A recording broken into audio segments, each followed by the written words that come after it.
Any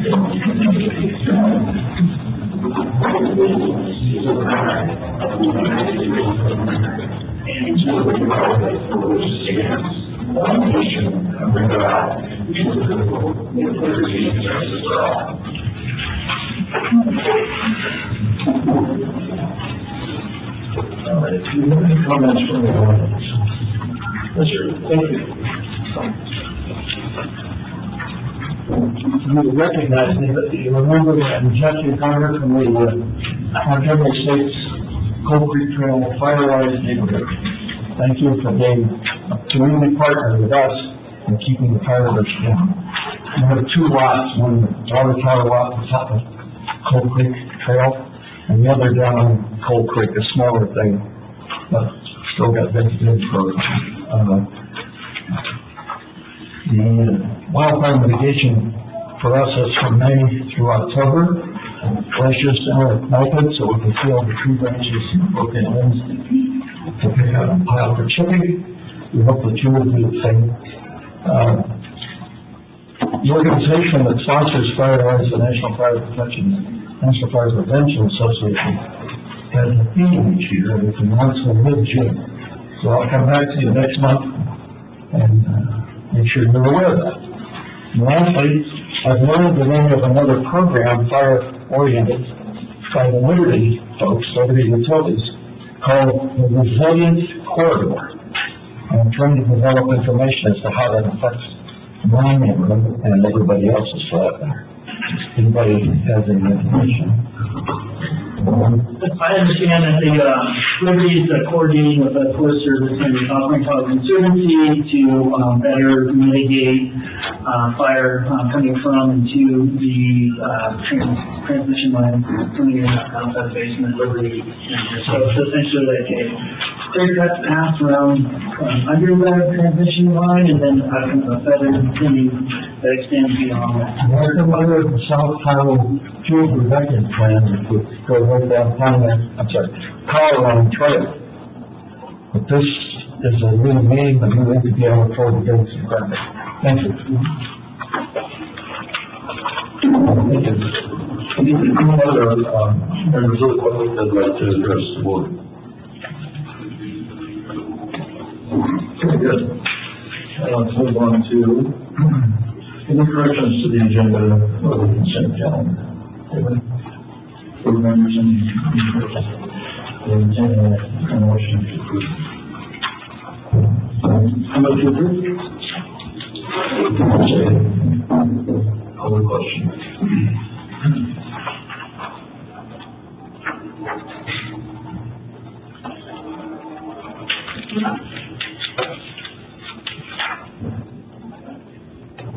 And the motion passes unanimously. Just to clarify, motioning to approve the consent calendar as well. Yes. All right. Let's go to item 6A. Fiscal year 2023-24 water and sewer service charges. Is anyone already had any? Yeah, I know it was Brian Lee's meeting on this agenda item, and he was unable to be here today, so I will go ahead and take it. So I'm going to give you a brief report on the agenda item. Melanie and Shelley are both going to share with you some customer comments they have received.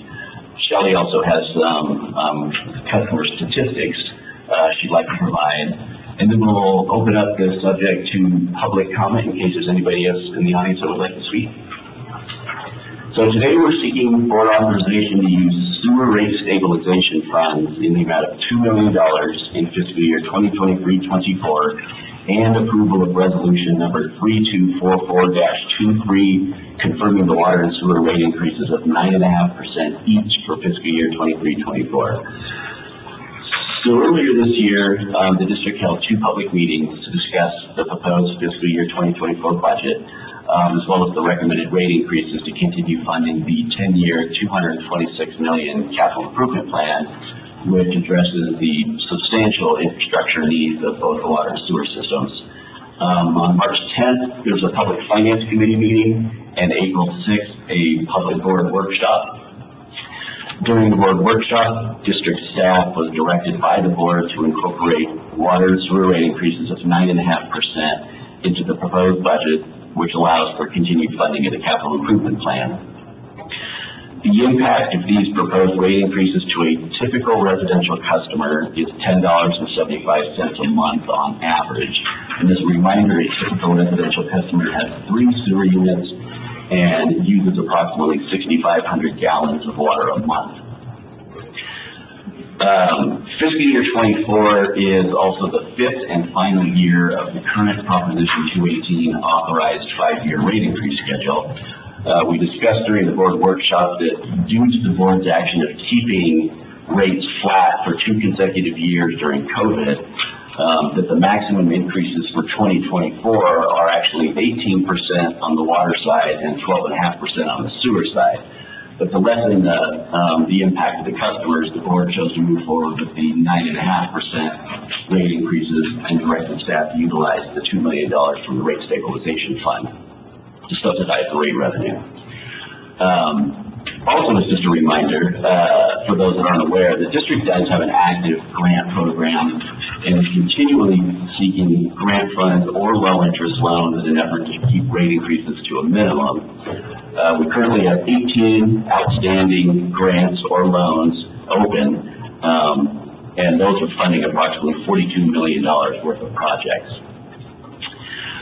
So immediately following this agenda item, there are 2 other agenda items seeking adoption of the fiscal year 24 budget. And if the board takes action to adopt rate increases that are something different from what is currently being proposed, then the budget will need to be adopted with board direction to adjust revenues and expenditures accordingly. That is the end of my report. Board members, any questions? Okay, go ahead, Shelley. Yeah, so Melanie and I were, Shelley Thompson, Director of Public and Legislative Affairs. Melanie and I were going to provide a brief update on what we've heard from customers, and then we can open it up. So information about the proposed increase was included on the note bills that were sent out, advertised on social media, and shared via press release that was picked up by both the Tribune and South Tahoe Now. An email was sent to all customers with emails on file. So of the 11,486 emails that went out, there was a 69% open rate, which is really high. That's great that we're able to reach our customers that way. And to date, we've received around 30 email responses from customers. Of the 13 email responses from the email I sent out, I provided a copy of all of them to you. 2 of the 13 supported the increase, 7 opposed it, and 4 had follow-up questions that I followed up with them on. I'll kick it over to Melanie because she has more comments from customers as well. Thank you, Shelley. So we did receive about 30 comments, most of them via email, and a few of the customers did ask if their letters be read today, so I have 3 of those. I actually have a 4th, but Dwayne Wallace is in the audience and is going to speak on his own behalf, so I will be reading his letter. So I'll go ahead and read these 3 that I have here. The first one says, "Hi, my name is Jerry Haraga," I hope I'm pronouncing that correctly, "and have lived here for almost 14 years, and this home is my second home. The water rate has been high, but I figured I couldn't do anything to lower the meters. But after the meters were installed, I figured to pay a much lower bill because the water use was monitored. Then I was told the bulk of my bill was the sewer hookups to 4 bathrooms, and a very small portion was due to the water use. I would hope that the board would take into consideration that why should we get penalized for having too many bathrooms, which we rarely use. Maybe we could have a sliding rate for more bathrooms or cap it at 3 sewer connections. Thank you for taking us into consideration. Sincerely, Jerry and Karen Haraga." First letter. The second one reads, "Hello all, I'm addressing the vote on increasing our rates by 9.5%. As someone 45 years old on Social Security with a son who currently rents, this would devastate both our budgets. Grocery bills have increased at least 30% in 1.5 years. Gasoline, propane, and heating fuel due to a domestic leader in a fraudulent green agenda is literally draining our personal coffers. If your agenda is to transform Tahoe into an elite community without families, middle class, etc., then I say you are on target, pricing us out of affording our homes. I would suggest you all think of others' solutions. We, the residents of Tahoe and America, are sick and tired of bearing the cost of everything. Thank you, Melissa Oden. And then the last one that I'll be reading reads, Dear members of the board, I am a former employee of Stupid and understand the forever ongoing need to replace aged sewer and water lines and infrastructure. My concern is most local residents and homeowners' income levels within your district are well below the average for the state, with many of us, myself included, retired and living on fixed income. Tahoe residents have already been recently slammed by natural gas increases over 100% and just another electric rate increase of 25% as of January this year. Local residents are already severely impacted. These extraordinary utility company increases cause other serious impacts down the line. Landlords are forced to dramatically raise rents on tenants in an already horrible rental market. Workforce rental housing is so limited and expensive already, and many have been forced to leave the Hill. Seniors and others on fixed income are struggling to financially recover from damages from one of our most severe winters ever. The list goes on with far-reaching consequences. I believe your proposed increases are poorly timed and unreasonable. I implore you to spread the increases out over at least 2 to 3 years to relieve some of the impact on local residents. Thank you for your consideration. Sincerely, Don Adamski, 47-year resident.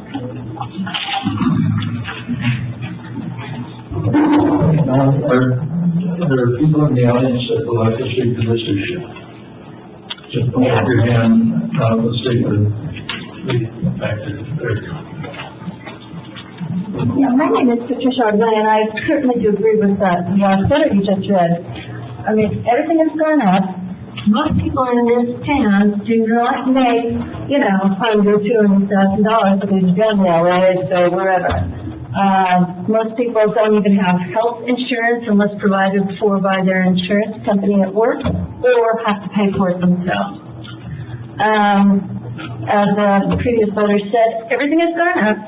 Sick and tired of it. I think the gas company outrageous, increase of 40-something% or something. And, there has to be a screeching halt that you're saying that you want to make capital improvements. Well, when was the last time that Stupid made capital improvements? 20 years? 30 years? How long? I got ongoing maintenance, because you have breakdowns and stuff wears out, but I know this system is 50 years old or better. In a lot of cases. So my question is, okay, how come this hasn't been periodically upgraded? Why now all of a sudden? Where's the money go? All this time. Thanks. Thank you. Anybody else? Mr. Walsh.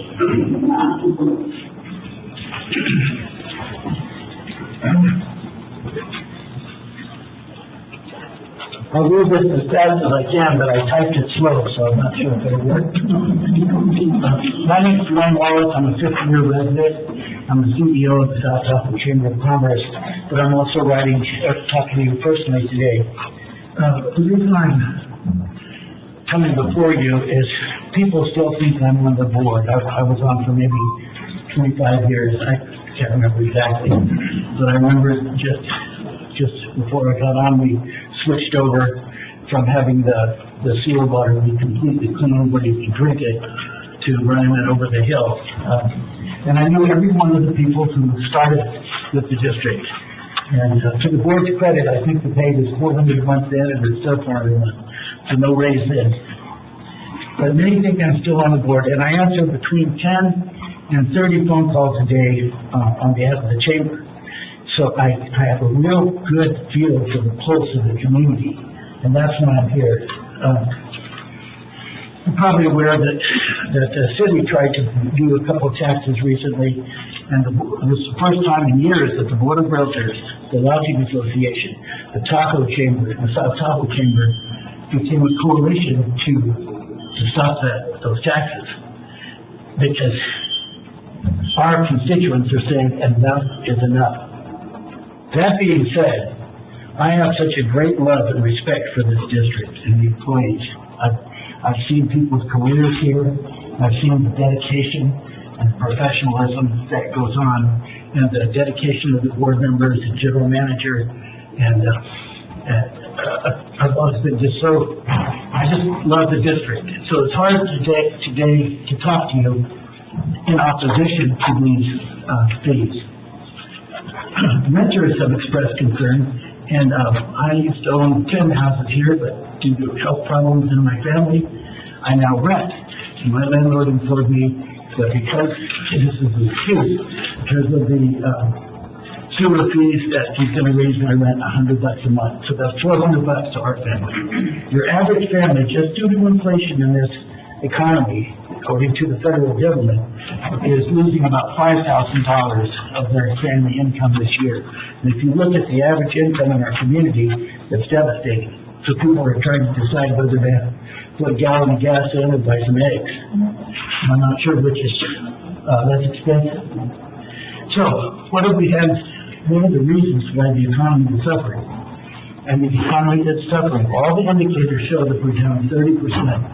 But we have the smoke, the debilitating smoke that closed down the businesses, which meant the employees weren't working and the schools weren't in. Then we had the evacuation of the from the Calvert fire. Then we had the pandemic. Then we had snowstorms that fell just on the weekend at particular times that kept the restaurants from having any customers. I talked to one of our better restaurants in town, and before Mother's Day that week, they only had one customer per night. Having been in that business, I can tell you, that means you lose maybe $1,500 a day. So there's real people connected to the increases. That being said, I know how far behind the district is. Probably $500 million might fix the whole system. I'm just guessing. Maybe I was on the finance committee for 16 years. When I first got to the district, the water side had $100,000 in reserve. The sewer side had about $3 million. We did cost cutting and evaluations of that kind, and were able over time with small increases to get the work done. But the main thing we did was we got two consultants in Washington, a Democrat firm and a Republican firm, and we made them work together, and Dennis Calkin probably deserves more credit than I. We got about $30 million out of that. Plus, we hired Lynn Nolan, which is one of the best things we ever did, and we got, I don't know how many tens of millions. That's going to be the way we get out of this. These current customers cannot bear the burden of past sins and mistakes. It's too big of a burden. So, people are also complaining and saying that the district is the highest paid entity for their employees and it's true. There's good reason because they're the best employees in the basin. But they look at it and say, well, where's the cutting there? They get their paychecks, but every time I get a bill, I lose money. So one of the reasons they don't always come to the meetings is that they're not televised, which they should be, and because it's right in the middle of the day. So you're either going to go to your shift or maybe just get off your shift, but it costs them 2 or 3 hours. They're going to take care of their kids. It's just an awkward time of day to do it. So the state of California has many grant opportunities, and also the Build Back Better bill has like $1 trillion in it, and Tahoe, with the right team, can bring in the money we need. So it's not a logical, so what I'm told, and was always told by the staff, bless their hearts, they would say, well, which projects don't you want? Well, the projects I didn't want were the ones that want the most urgent. You have to have priorities, just like you do in family. You know, I want a new car, but I still have to do some other things. So, your customers have to decide what food and clothing to not buy or what to not fix themselves. What you do affects real people, and there's thousands of them that it affects. So I would urge you to consider this and look at a more reasonable phased-in approach. Thank you. Anybody else? Yes, sir.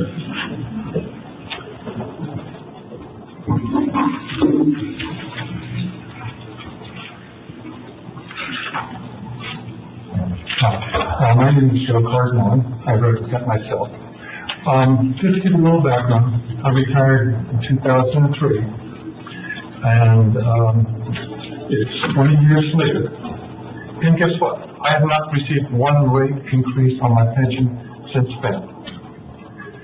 You guys, as a board, have to make these decisions to put the same money on. I have to live on Social Security and a pension. Even though Social Security hasn't given us much of a raise, except for this last time we finally got something. But the average rate of increase is between 4 and 5% a year. They say less, some say more. But the reality is, gas prices, food prices, transportation prices, clothing prices, everything that you put in your mouth or wear or buy at a grocery store or a hardware store has gone up tremendously.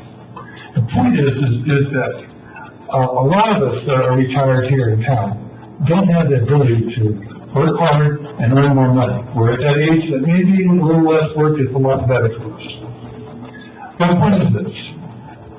You guys have increased from the last rate of about 42%, if I remember correctly, over about a 5-year period.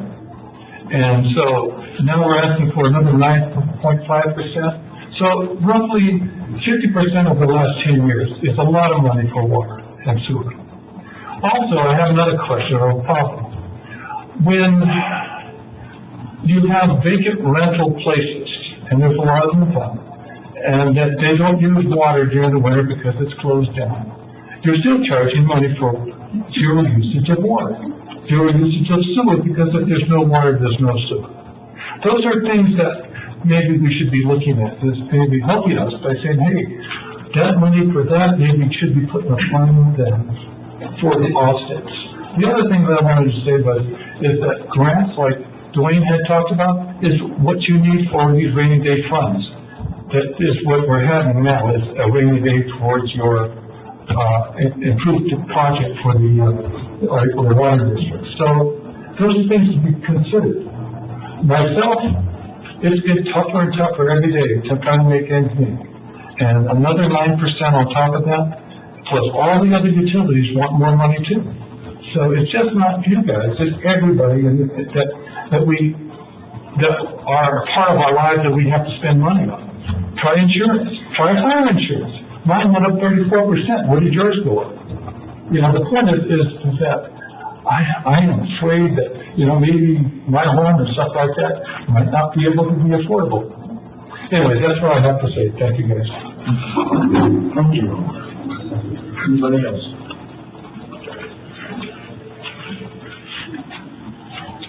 I appreciate all the comments.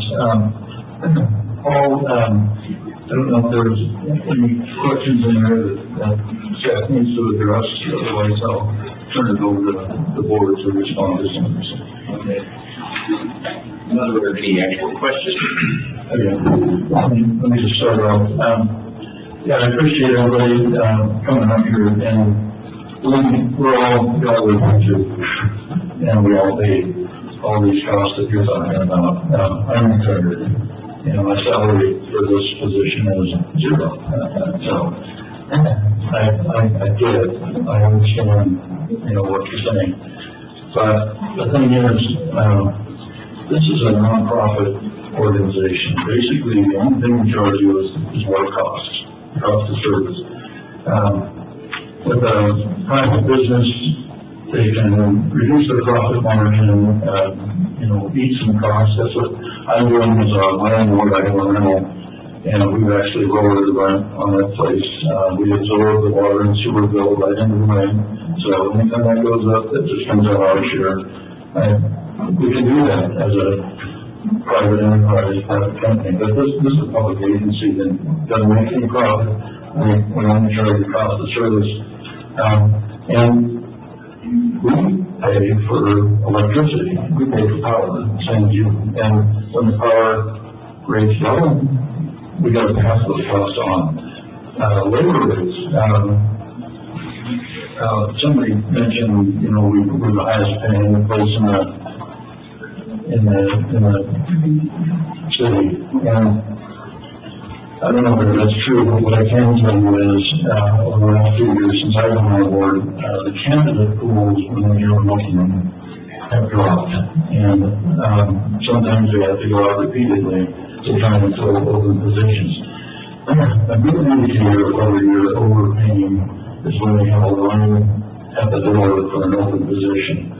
We're going to get more to applicants, and then when we make an offer to them, and they haven't taken it, and they have to go back out on the street, that tells them we're not overpaying.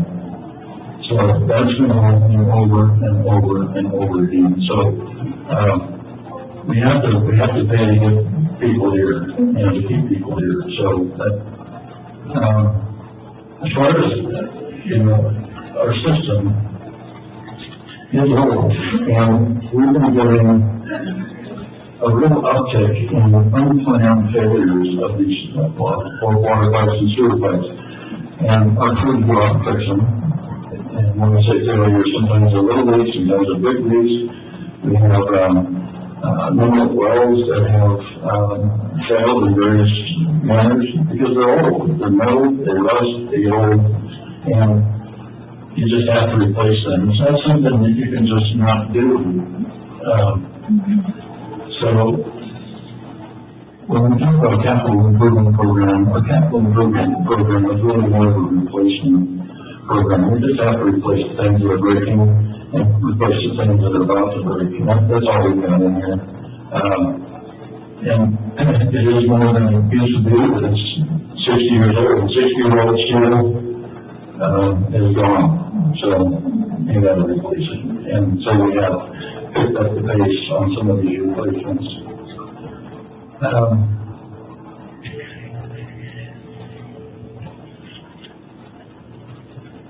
There was a question about should vacant houses pay zero? And vacation houses, second homeowners they never flush the toilet for 6 months, and why should they pay? Well, this is kind of an issue with utilities. If the utility's got to bring the power on your house, it has to build a power plant big enough to serve your house, it has to hire staff to run that power plant, run the utility line. We're the same way. We've got to build not just little power lines, we've got to build big lines to your house that are big enough to serve the house, and we have to replace them, we have to service them, and we have to have staff on board 24/7 to run the system. So the costs are there, whether you're flushing the toilet or not. That's why we have a fixed portion of your rate and a variable portion. So the variable portion pays zero. If you don't turn the water on, you don't pay for that, but you do have to pay it fixed.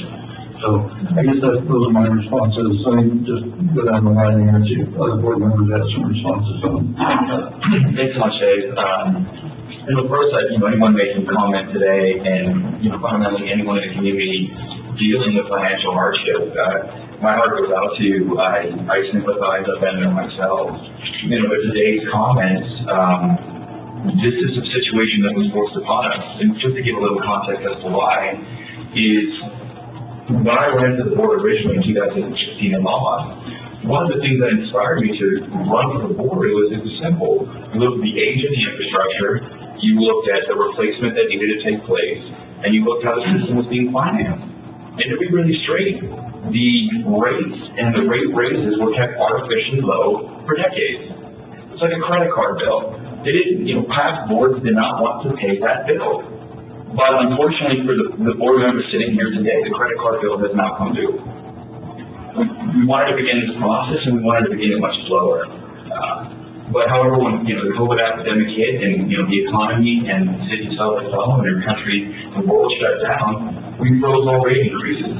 we froze everything we could to keep and maintain our costs as low as possible, because we want to work and think of the considerations, in particular the economic considerations of our community members. But unfortunately, again, to Dave's point, that bill has come through, and we don't have any other options but to start to move forward to address our concerns. And the reality of it is if we don't start to get in front of our situation and we don't start to invest correctly, the cost is going to be greater than it is today. We've reached a tipping point.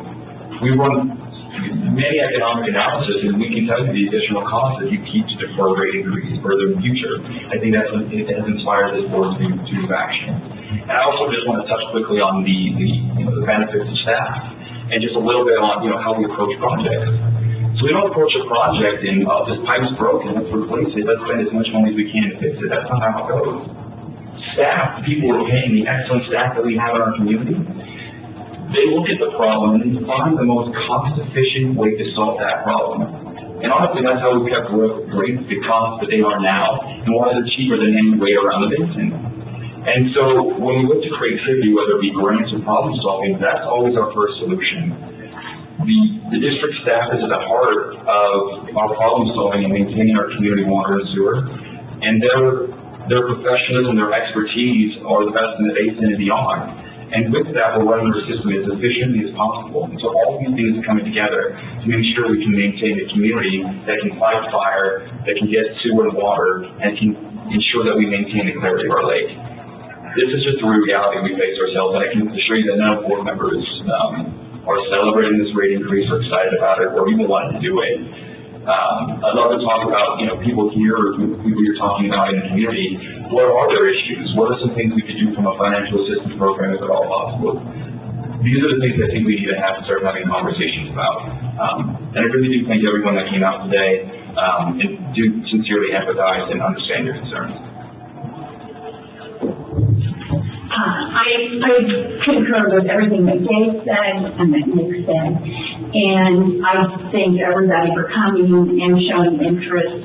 And I will emphasize, my husband and I are both retired. We're on fixed income. I was a business owner in this town for a long time, and it is hard.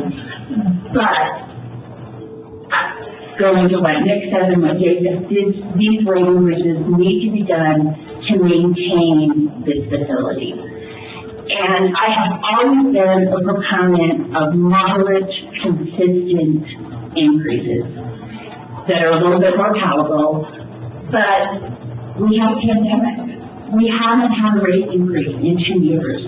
It takes more to be done, and this amount is reasonable. And it's not, as Nick said, this is not a decision that was made lightly by any of us. This is hard for us as well, but this needs to be done.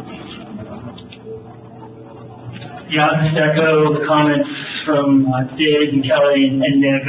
Everything's on point. Again, none of us wants to see this. And I guess for me, just to emphasize that we're not sitting on our hands and doing nothing when it comes to going after grants or going to Washington, D.C. and asking for funding. In fact, Shelley maybe even can attest some recent visits from Washington where we are getting a big chunk of money to help re-pipeline your trip.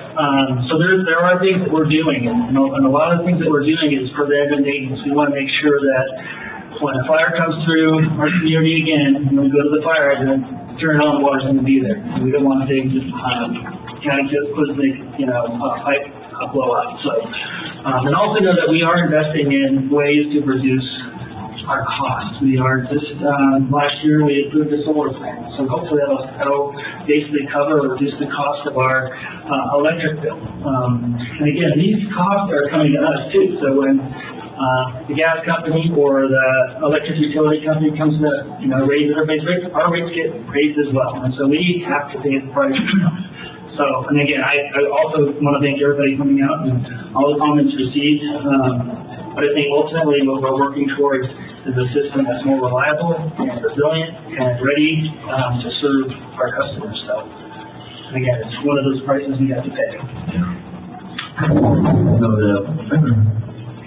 The thing about inflation is it's not uniform.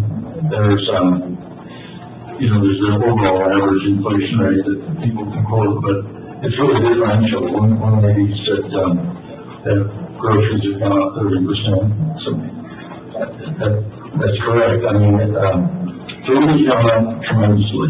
If you bought a bag of fertilizer lately, it's like a factor of 5 higher than it was last year. Fuel, we all know, went up, and it got stabilized, for various reasons, but construction has gone bananas. Out in the Keys, we built a sheet pile facility about 2 years ago, and then weren't able to do it because the water level got down too low. So we just redid it, and we just approved a contract for double what it was 2 years ago. This is sheet pile, steel, but, and we had 4 bids, 3 of them were almost identical, so you knew the cost was the cost. There wasn't a lot of noise in the estimates. So it's just, you know, replacements like we're talking about are paying now or paying double later. It's, you will pay at some point, but waiting is not a very good thing these days.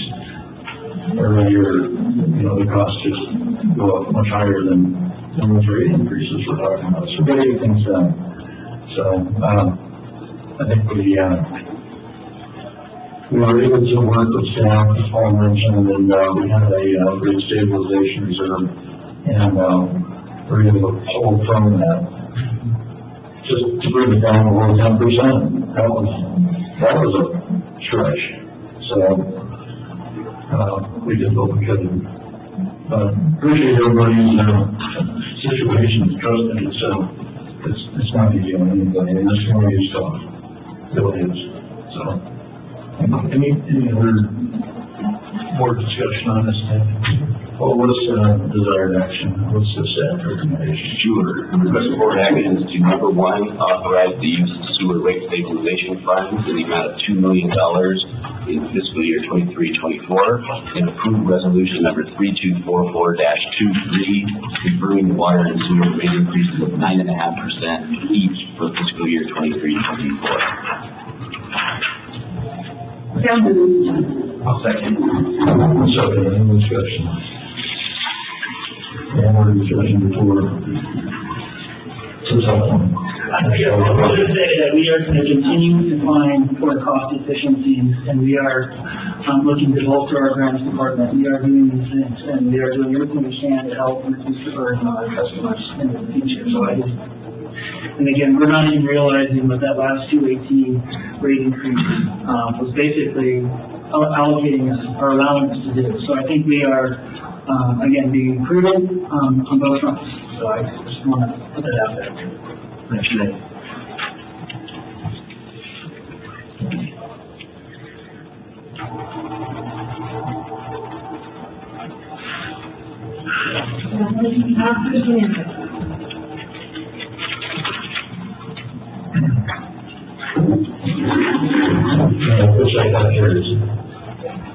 Thanks, people.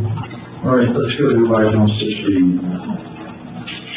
Okay, yeah, as I said earlier, the next 2 items are adopting the budget for next fiscal year.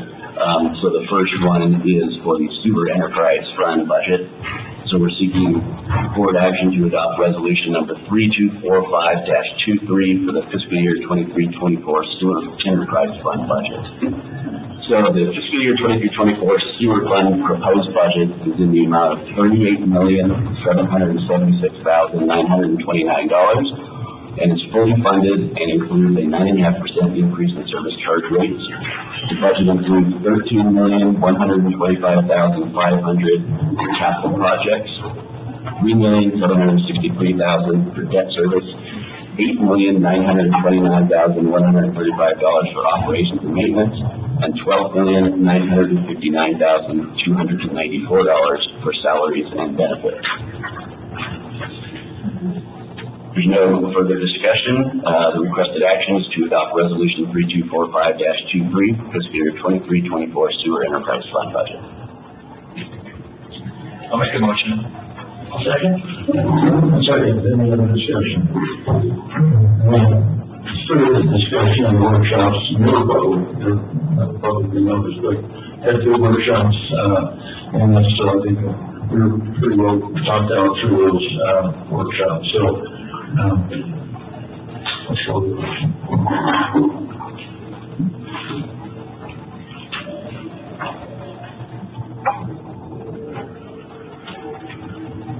And that motion passes unanimous. Okay, same action being requested for the water fund. So the fiscal year 23-24 water fund proposed budget is the amount of $27,924,511. It's fully funded and includes a 9.5% increase in service charge rates. The budget includes $9,822,000 for capital projects, $1,700,068 for debt service, $7,717,178 for operations and maintenance, and $8,617,333 for salaries and benefits. Staff is requesting adoption of resolution 3246-23 for fiscal year 23-24 water enterprise fund budget. I'll move to approve.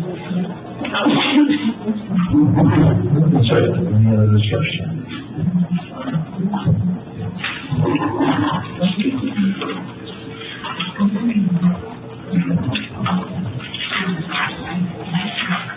And that motion passes unanimously. We're gonna put that sleeping on, so we'll say, we're about to, enter a new, financial planning process, 5-year financial plan. It's gonna be initiated, later this summer.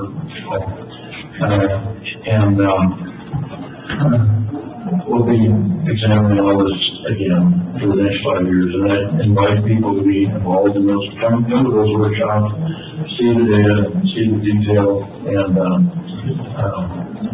chime in. We welcome it. On to, 16. All right, so we've already today been talking about the importance of the grants program here at the district. This agenda item is related to that. We're seeking board action to appoint Lynn Nolan, a CalPERS retired annuitant, as the interim grants coordinator from May 19th, 2023 through the maximum end date of December 31st, 2023. As we reported at the last board meeting, the district's current grant coordinator put in her resignation notice to accept a position down in Nevada, and that was effective as of May 5th. And obviously, due to the importance of this revenue-generating position, we're requesting the board appoint Lynn Nolan as the interim coordinator while we fill the permanent position. Lynn was the permanent grants coordinator here at the district for many years and possesses all the skills and knowledge necessary for the position. But due to the fact that she is a CalPERS retired annuitant, there's specific requirements for the appointment, and there's a list here I'll read off. 1, the appointment must be for an interim period only. There must be an active recruitment to permanently fill the vacant position before the retiree is appointed. The retiree can only be appointed once to the position. The retiree's work history must demonstrate that they have the experience and skill set to perform the required work. The appointment must be documented by the employer's governing body. That'll happen in the minutes of the board meeting. The retiree is limited to working 960 hours per fiscal year for a CalPERS employer. The compensation paid to the retiree must be within the monthly pay range for the vacant position. The retiree must be enrolled in the CalPERS system as a retired annuitant with hours worked reported but no retirement contributions made. And there must be a 180-day wait period between the retirement date and the hire date. And so all of these requirements either have been or will be met, which will allow the appointment of Lynn Nolan to the interim grants coordinator position. Like I said, this is one position where the return on investment is huge. We've done very well securing grants, and we need to keep somebody pressing on this, so I think it's great. No, I agree completely. I mean, I think even to Hayden's suggestions running the board, I would be, open, obviously financial realities, taking into account, looking to increase our staffing with grant opportunities. I think while there's opportunity to get these grants, we should be reaching out to all of them. And I think as a board, we've talked about that pretty regularly and all completely supportive of any grant opportunity that exists. So I agree, no-brainer. Proposed action? Sure. Request board action is to appoint Lynn Nolan, a CalPERS retired annuitant, as the interim grants coordinator from May 19th, 2023 through the maximum end date of December 31st, 2023. So moved.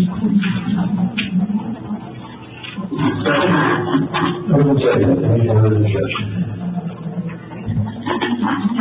There's no showstoppers on that list of requirements, right? No. Okay. And the motion passes unanimously. And let's go to 6E, is Liz here?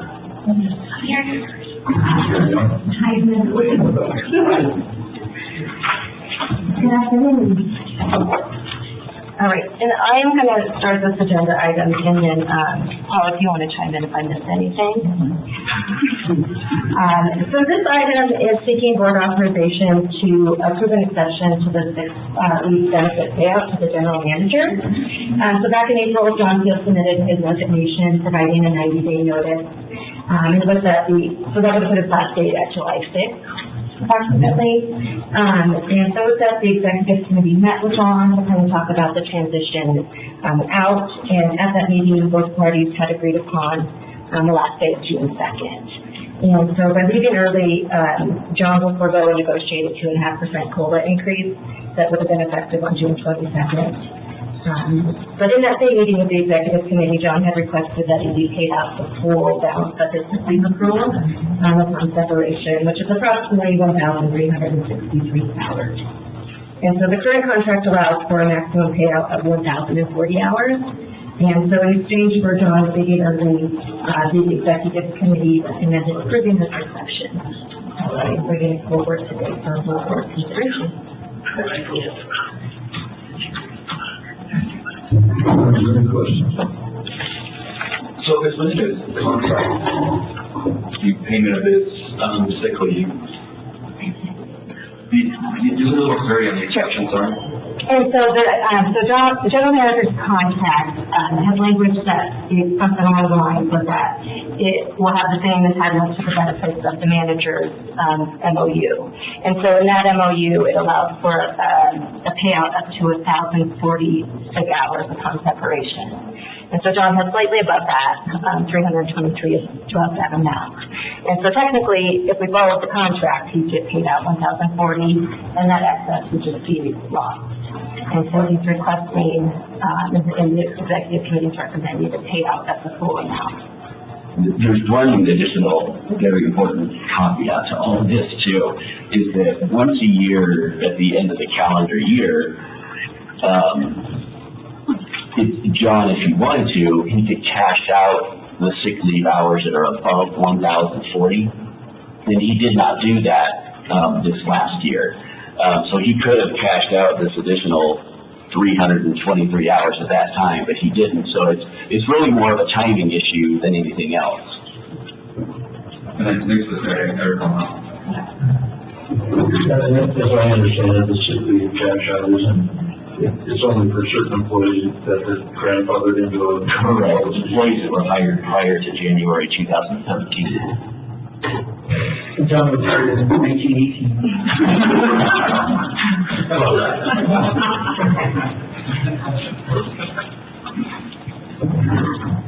Board members, any other questions? Requested board action, approve an exception to the sick leave benefits as applicable to the general manager and authorize payment to the general manager for excess sick leave accrual in the amount of approximately $40,788 upon separation of employment. I'll make a motion. Second. Any other discussion?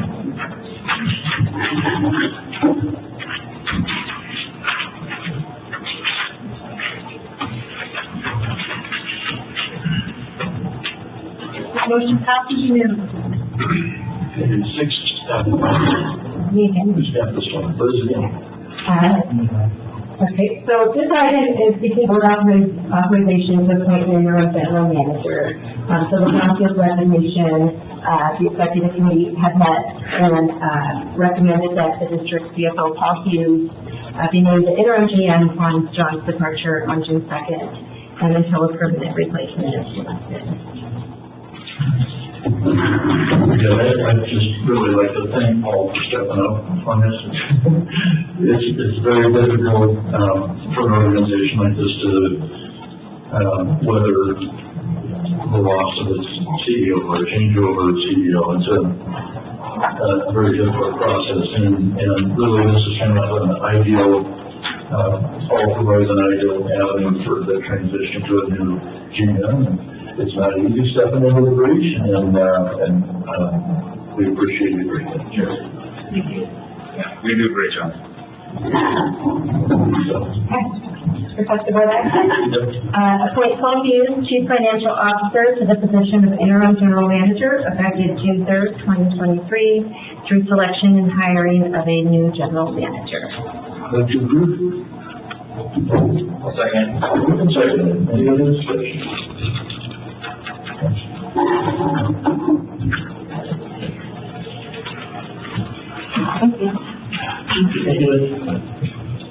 That motion passes unanimously. And stop laughing over there, it's not funny. Very good. 960, John. Thank you. We're here today to renew the emergency declaration. I think just one more time, just to make sure we catch anything that may transpire in the next, say, couple of weeks with all the snow melt. But all the work that's been done by AIM and by White Rock, that's been completed at this point. We do have some ongoing equipment rounds at the pump station, emergency pump station, and at Bellevue. So, what we did close our emergency operations center, but continue to tally the emergency costs and assemble the documentation necessary for FEMA reimbursement. So here's just some of the latest from the field. At Bellevue, the meadow waters are coming back up. It's maybe about a foot away from the foundation at Bellevue, but those protection measures we put into place before are working, and so that station is being protected. And the flows into that station are remaining pretty low. At Holmes Lake and Sanford Camp, really operations are normal, and we're currently looking at alternatives to rebuild and, I think, relocate that genset outside of that avalanche area, and we're looking for FEMA to help on that project.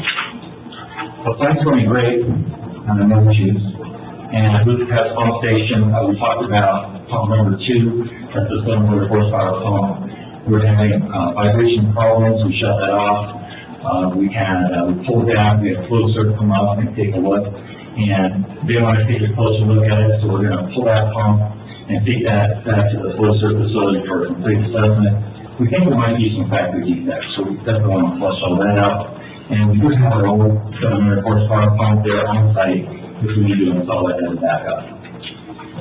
And at DDR, really operations are just back to seasonal normal. During the day, we'll be running near its full capacity for the entire release season, which is May 1st, or April 1st to October 1st.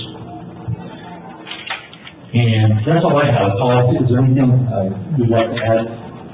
Not much.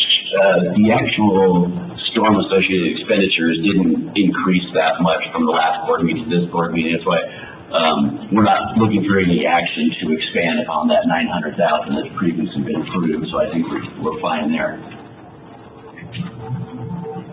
Any other questions or comments?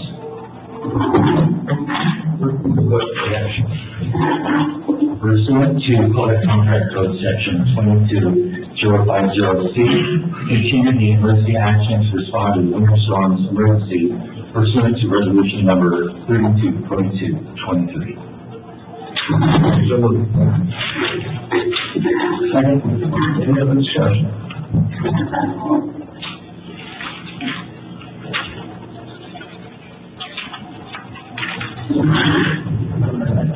That motion passes both unanimously.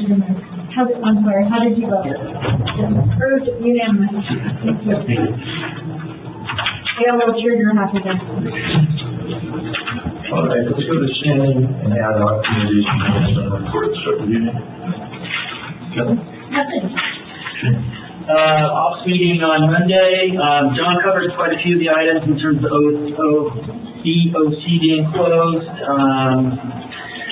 kind of ran through the list of the, the status of various emergency events, Stanford camp, looking like we're gonna figure out some solutions there. Everything's kind of up and running, we have power lined up there. We're working on putting up the ERV, our backyard here, which is probably a good thing. Still dealing with some, challenges at, Glenwood related to water quality, so, working through some solutions to continue to flush that water to make sure our customers have clean water. Got a report on that Pioneer Trail. It's looking really good that we're $8.2 million towards replacing the pipeline from Pioneer Trail. Thanks to Shelley and others that will come back to Washington. Thank you. Let's see, what else? Still dealing with some challenges out at Luther Pass Pump Station, pump number 2. There's a lot going on there, and that was awesome Monday. Then let's see, what do we have? We had a AD-HOC meeting on the GM, so we're working through a solicitation to bring in the new GM. So we've working through kind of what the job announcement's going to look like. And then we met just prior to this, the executive committee, to talk through legal services contracts. in ops, we talked about unplanned failures. How is that trending through the spring? In terms of leaks and, well, we're looking pretty good actually. It was pretty normal. Yeah. Pretty normal last year. Yeah, sorry, I should call that out, but it looks pretty consistent with what you might expect on an annual basis. Okay, just supplementing, Shane, I guess the only thing I'd add is, I had, Eldorado Water Agency was on, the 17th, and, we went over the budget for the next year. The process for that is really compressed. Draft budget was presented to the board and approved by the board in the same meeting. And then there's going to be a hearing within 1 month, and it will be adopted at that hearing. I objected to that process. That was a long no-go on approving that budget. And I just think it needs to be stretched out so you can, actually consider input from a hearing. But anyway. Did we get any, what's the budget look like for STP for that? It's actually better than it has been in the past. There's money in there for groundwater management plan again, and then there's money in there for the governance work with the Tahoe keys. They approved that at the last meeting. I stepped out. They approved $205,000 for that effort. So pretty good. Well, there's also a mystery line item in there for INI study. Did you have a chance to? So I haven't got a touch base with Fruit Blend yet, but there's some money in the current fiscal year, $35,000, and then there's some money in there for next fiscal year. We just want to hear Greg and I think the city and the county are involved in that and be part of it in the next effort for the next fiscal year. John and I were both looking at each other like, why don't we know about this? We're talking about that is uncertain. In terms of dollars, I mean, specifically for the district, $320,000, and then part of another $30,000 for the INI study, and then there's some grant projects to be determined up to $220,000 for the various entities. So we're going after those. And the ARPA funds, we're still trying to get some more ARPA funds to come back to the district. It looks like some of those are not going to be used by some of the other agencies that receive funds, so we're actually working with the county and water agency to, we're already doing our projects, so we're just waiting for the good work. then the other major agenda item was, we appointed a new interim general manager. So what would happen? General managers of both the agencies are still on board. So, Rebecca Wood is going to be the new interim GM effective 6/10. So about the same time frame. All right, any questions of anybody? When's your last day, John? June 2nd. All right, any board member reports? Yeah, there's an opportunity I might not be here on June 1st, so to be decided, but in the event I'm not, I just want to take a second to really thank John for the service, and me, really from a personal standpoint, when I was considering running the first time in 2016, John, I don't know if you remember, you were actually the first staff member I met with. We were sitting outside in Edgewood, beautiful day as it was. And from that point, kind of moving forward to today, John was always available to listen to ideas, work creative through a creative space. And it was just a real pleasure to be able to work with somebody like that. Not all general managers operate in that way, have such an open door policy, and are always excited about creativity and new ideas. And that's one of the things that was so important to me. So it was really a privilege to, to get you know you more personally, but also to work with you through that process. And so I really appreciate it. So no, thank you so much. Thanks, Nick. It's been great work with you as well. I mean, I think we've covered a lot of ground, a lot of new ground since you joined the district. So it's been a privilege. I'm gonna echo Nick. I've been on board with several agencies, and I really enjoyed Joe as our general manager. It was actually, I've enjoyed this board. I've enjoyed John as general manager. It's really been good to work with good people. And our annual goals process seems kind of like, kind of grindy, but it's really important. And I look at, it's a very complete list, and it's a very good roadmap to where we're going, what we're up to. And, we stick to the plan. We're not just operating on a, big bag of money. Strategy, it's specific projects, specific deliverables, we got lines, and I really appreciate that about John's, getting the board up to speed on really where we're going on these things. So, thank you. Are you not going to be here on the first? No, leave. I'll be here. On the first. I think I'll look at this. I don't want to see you fight.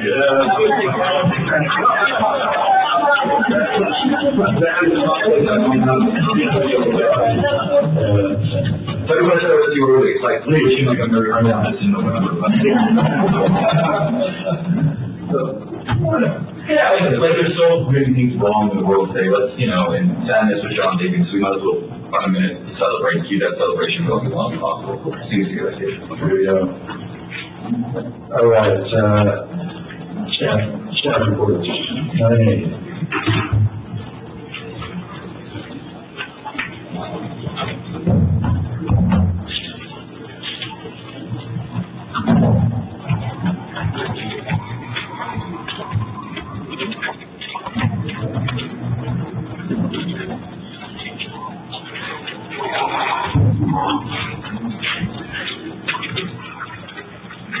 Good morning, and it works just fine.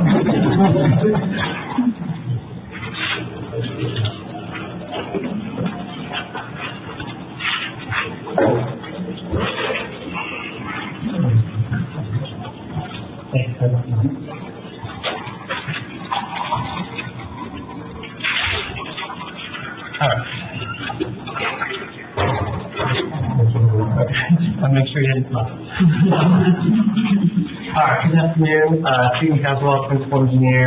And I'm here to give an update on our recycled water strategic plan that we have been working on for about a year and a half now with Kroll engineers. I also have Elisa Garvey with Kroll. She's the project manager for Kroll. She's here to answer any questions that I'm unable to, and back up with questions. Do I need to get closer? Okay.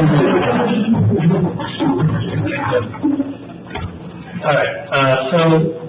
Introduction, background, just sort of a reiteration of kind of what our objectives were on this strategic plan. We wanted to take a long-term look at a 50-year planning horizon, and come up with this long-term strategy that would identify the options that we have, determine the viability, and provide us with a roadmap that will help guide us through the future. As things change in the future, because we know they will, how are those going to affect what we do with recycled water?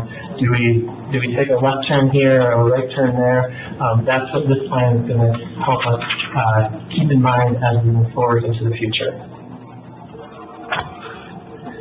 So, in the overall process, like I said, we started at the end of 2021 on this plan, and this kind of slide outlines where we are currently and what we've already gone through. We've done a lot of background work, worked on our public outreach, we've had a couple public meetings, we've formed a stakeholder advisory group of relevant stakeholders in the community to get their input.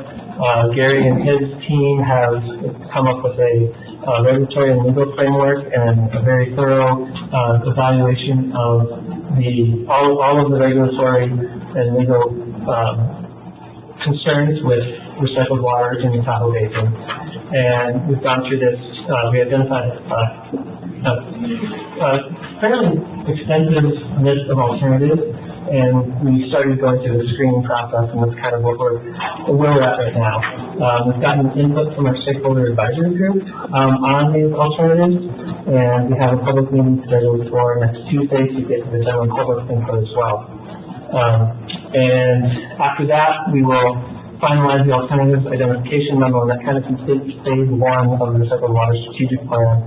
And then those most viable alternatives will move on to that bottom row on the slide of the alternatives evaluation, where we do a much more detailed development of those, including detailed costs, implementation plans, and a prioritization of which ones are most likely to be relevant to the district, to least likely. So when we started this process, we wanted to look at, okay, what do we need to consider? What are our existing system challenges?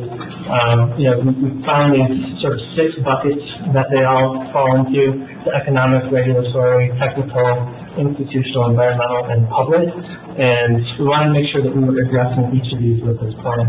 A big thing that everyone has been concerned with at the district is the annual cost for our energy. I mean, pumping wastewater up and over the capacity is an expensive thing that we do every year, all the time. But we also need to figure out, what is the continuing investment that we need to make in our existing facilities? Is this, or are we taking a different course of action? And then we have institutional concerns like the rancher agreements. They expire in 2028. All of those ranches that we send recycled water to, they have 40-year agreements, and in those 40 years, they've all changed hands. Some of them have been, intergenerational transfers, but some have been sold. And, the point of how long they want to continue to take our water and how long they're going to continue to ranch is an open question. And so we need to be prepared that if those go away, even if any of them go away, that we have an alternative available that we can handle our recycled water.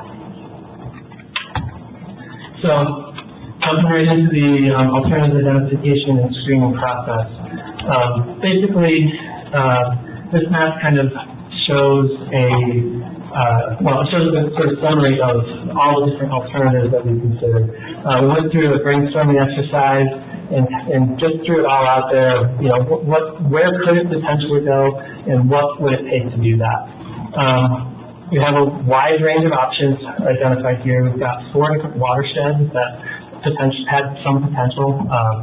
The Truckee River watershed, Upper Carson, the Tahoe Basin, and then the South Fork American River watershed. And going through this screening process was the purpose was to identify those most viable options that really make sense to move on to the detailed evaluation.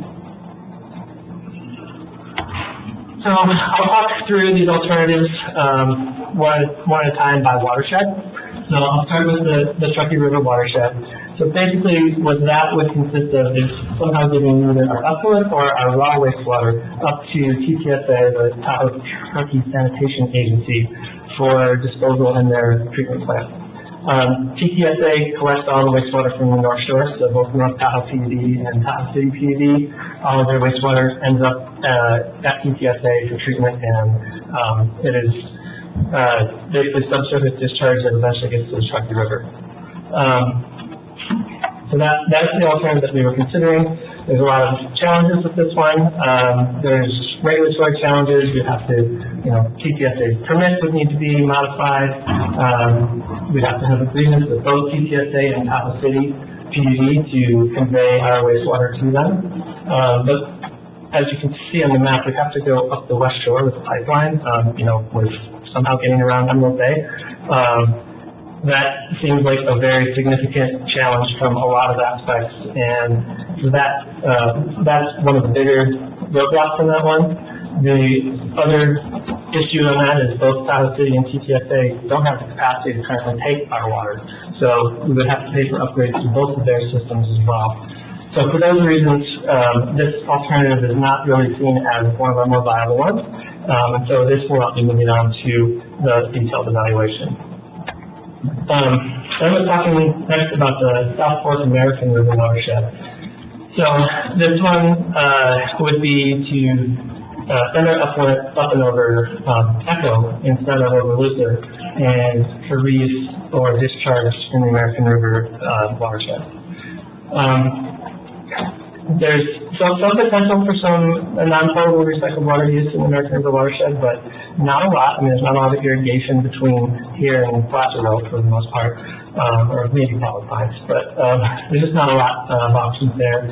And snowmaking is also potential for Sierra Tahoe, but it's also seasonal and fairly limited in the amount of water that we could actually reuse in that way.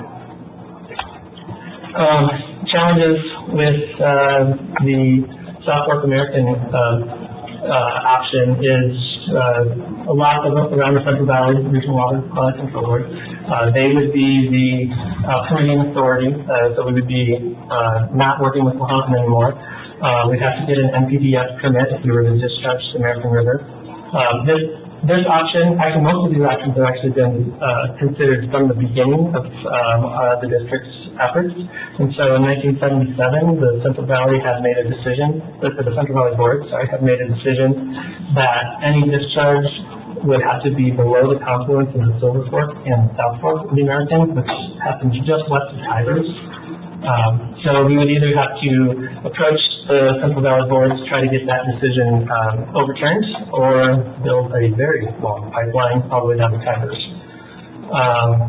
And in addition, the basin plan for the South Fork American has significantly, the water quality objectives for the South Fork American that are in the basin plan would require a higher level of treatment than what we can provide at our current treatment plant.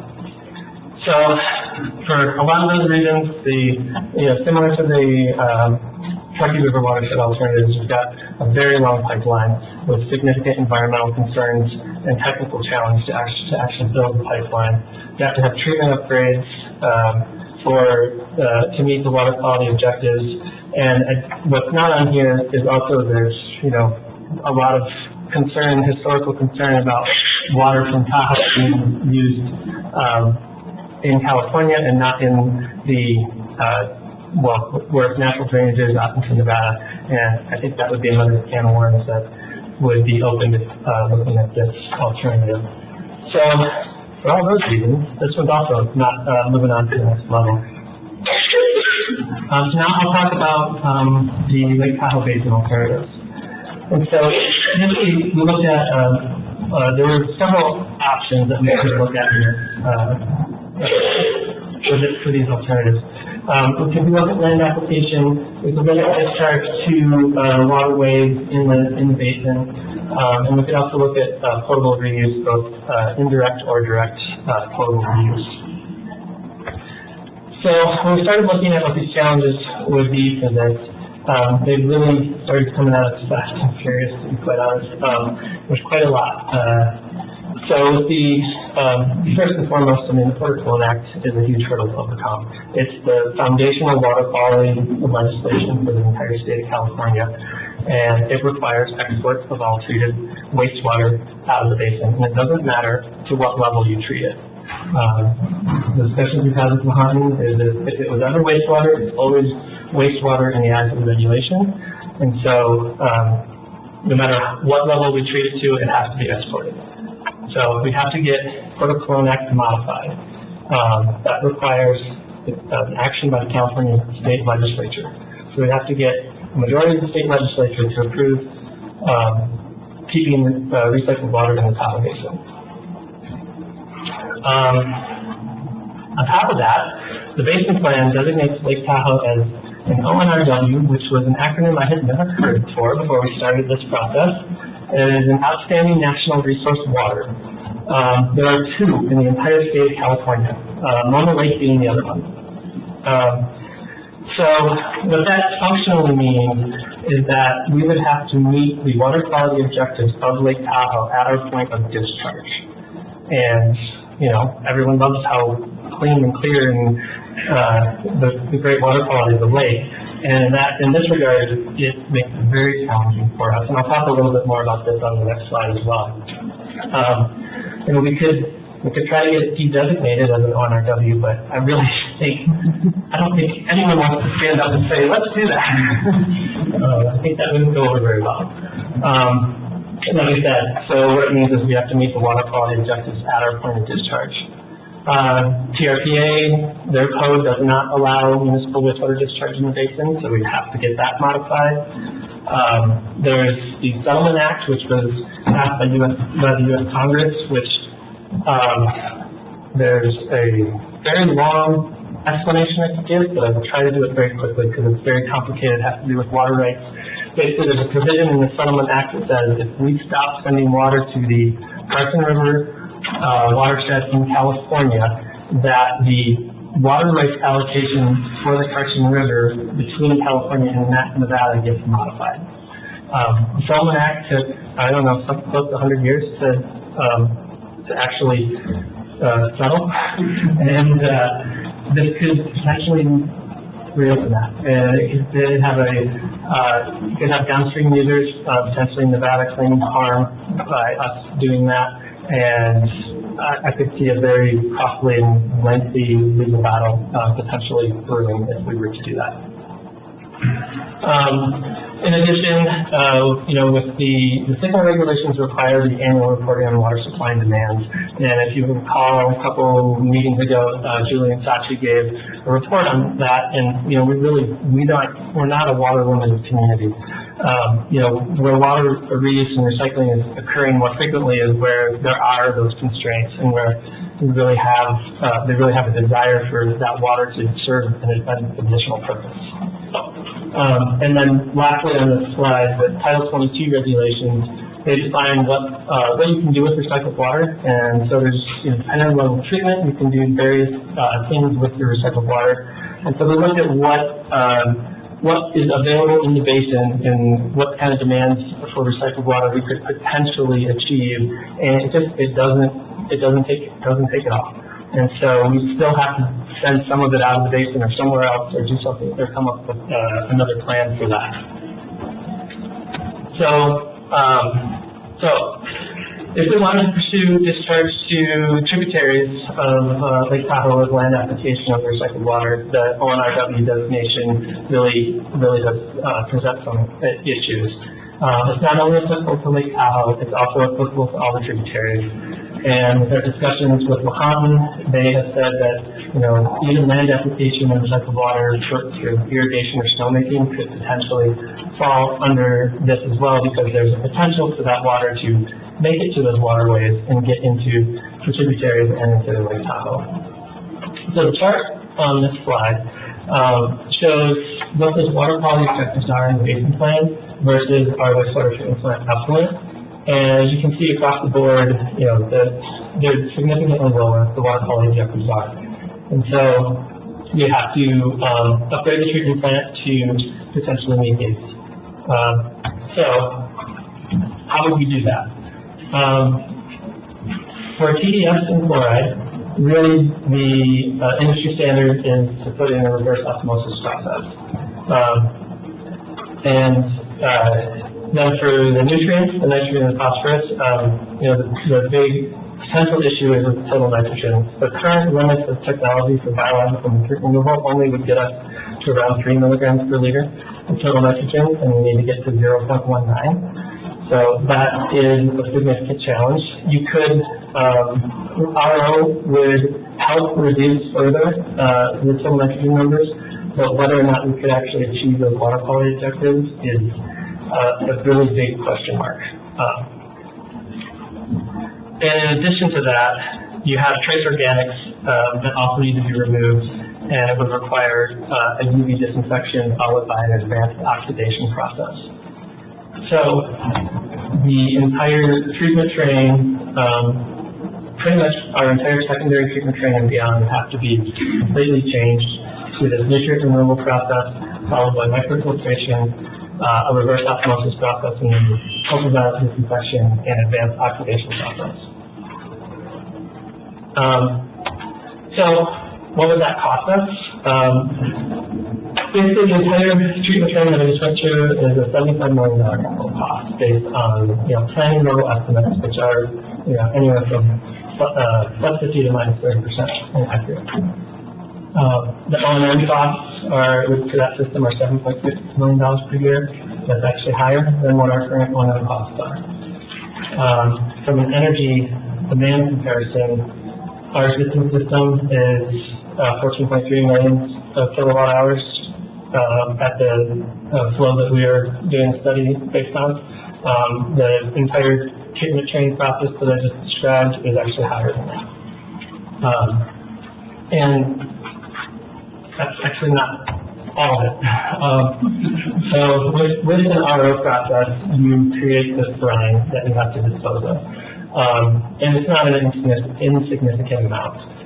You know, the calculations that Gorilla had done for us show that we'd have about 250,000 gallons per day of brine that we would be producing that we would have to dispose of.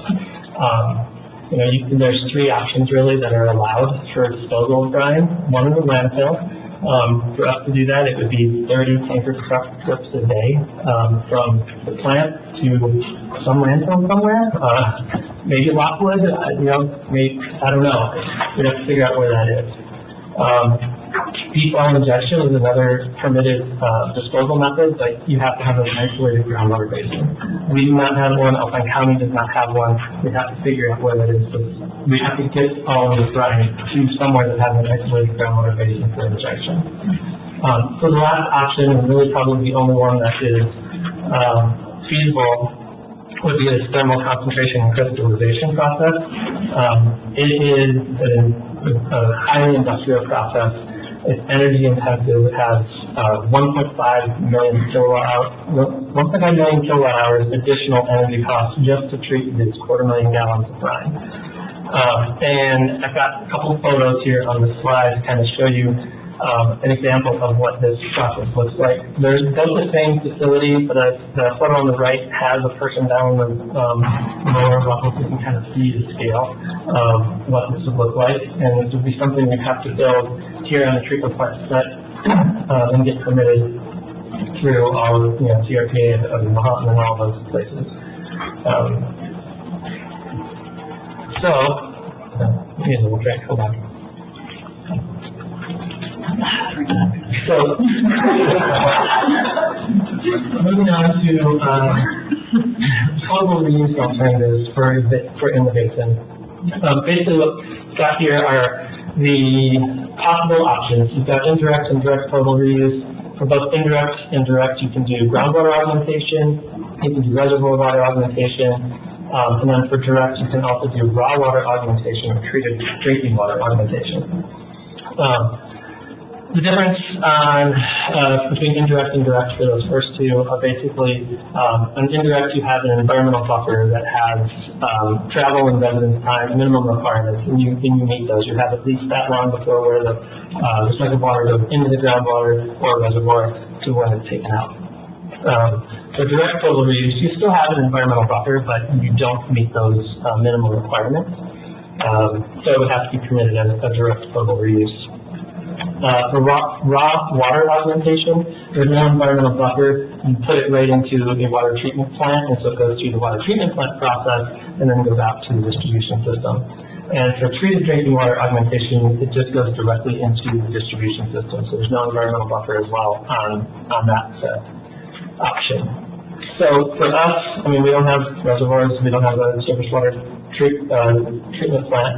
So we're left with these three options. So we could do groundwater augmentation either indirectly or directly, or the treated drinking water augmentation. So for groundwater augmentation, in our situation, injection into the groundwater is really the only viable approach.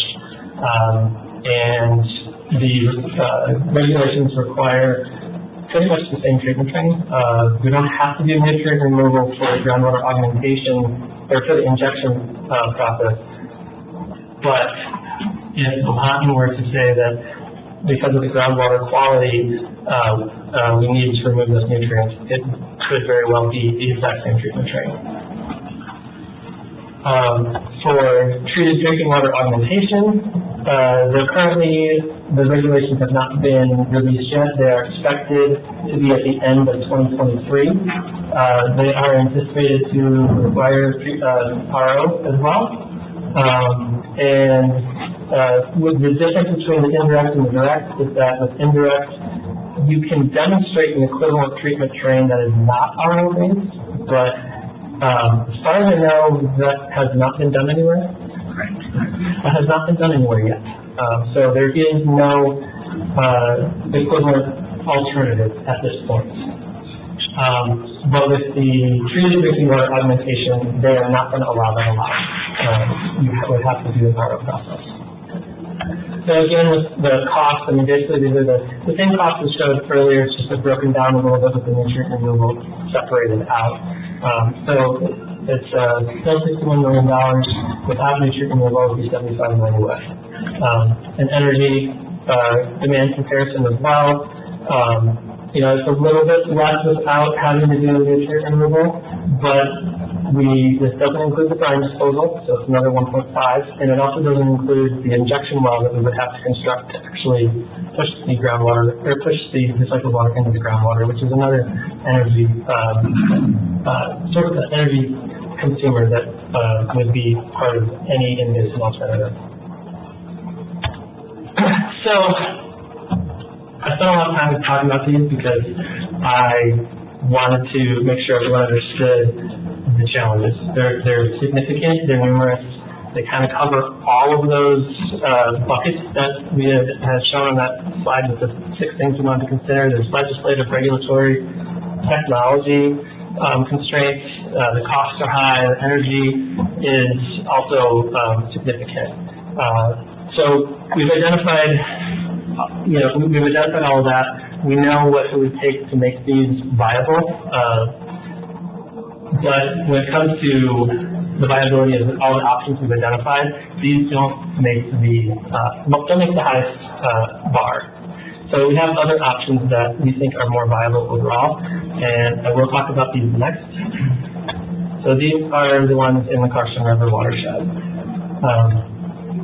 So what do those consist of? It's, obviously maintaining our existing system is one of those alternatives. We've got all the infrastructure in place. It's just a matter of making sure that we continue to invest in that and make sure that it is ready to serve us for the foreseeable future. We've also decided to look at expansion of recycled water uses in Alpine County, and also potentially expanding into Nevada. So what are challenges with these alternatives? The Title 22 regs, like I said, they define what you can do with recycled water. The challenge in Alpine County and in the Carson Valley is just there are limited options. There's not, the agriculture that you can use higher level of treatment on is just not there. It's a lot of pasture land, a lot of grazing. You can use recycled water on that, but there's just not a lot of other options available down there. Similarly in Nevada, similar options on the Nevada side of the state line, and then we have the additional challenge of negotiating with Nevada about crossing state lines and sending our water into Nevada. And one of the options we are looking at going to Douglas County, like Tahoe Sewer Authority, and combining flows with them. We would need to, obviously work through NDEP to get that permit modified, and work with DCLTSA to have some type of operating agreement or some sort of negotiated agreement with them.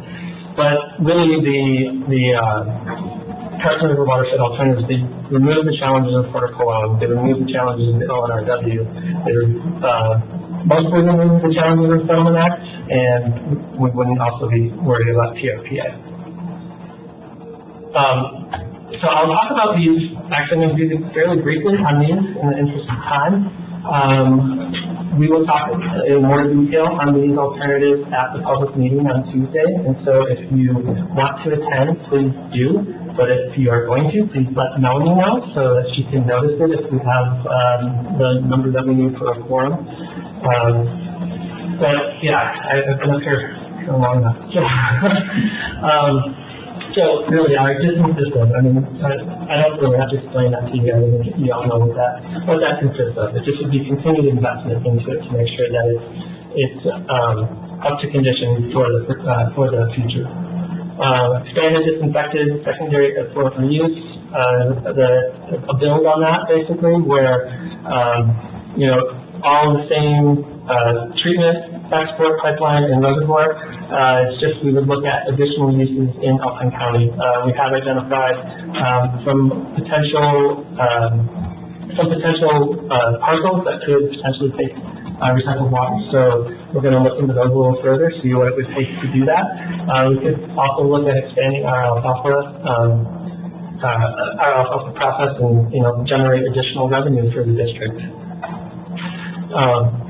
Looking at expanded disinfected tertiary effluent reuse. So what that would require upgrades here at the treatment plant to produce tertiary effluent. It opens up some options, some additional options for reuse in the Carson Valley.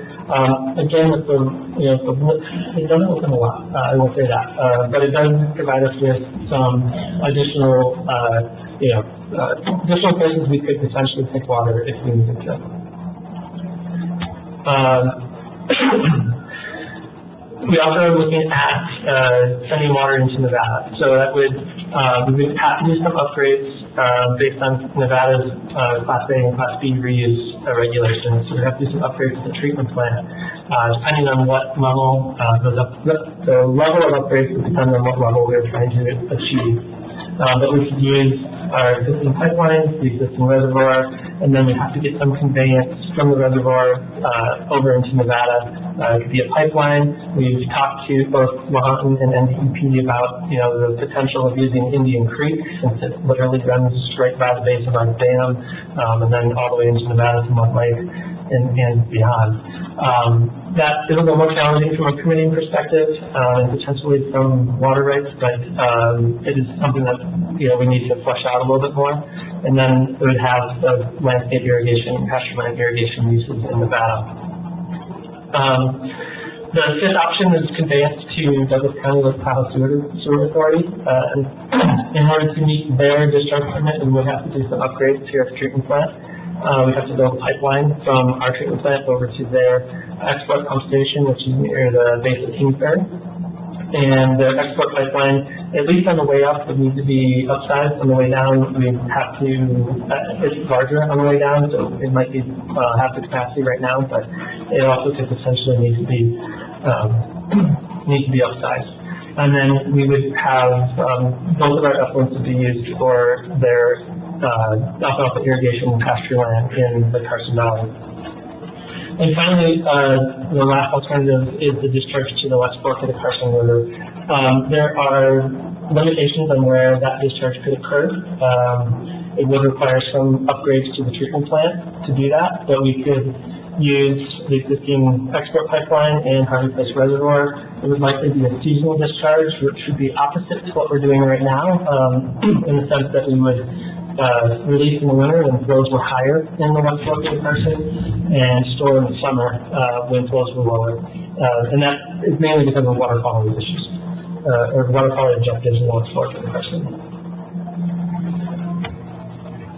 So on to the next steps. I kind of went through this already at the beginning, but we'll have the public meeting on Tuesday.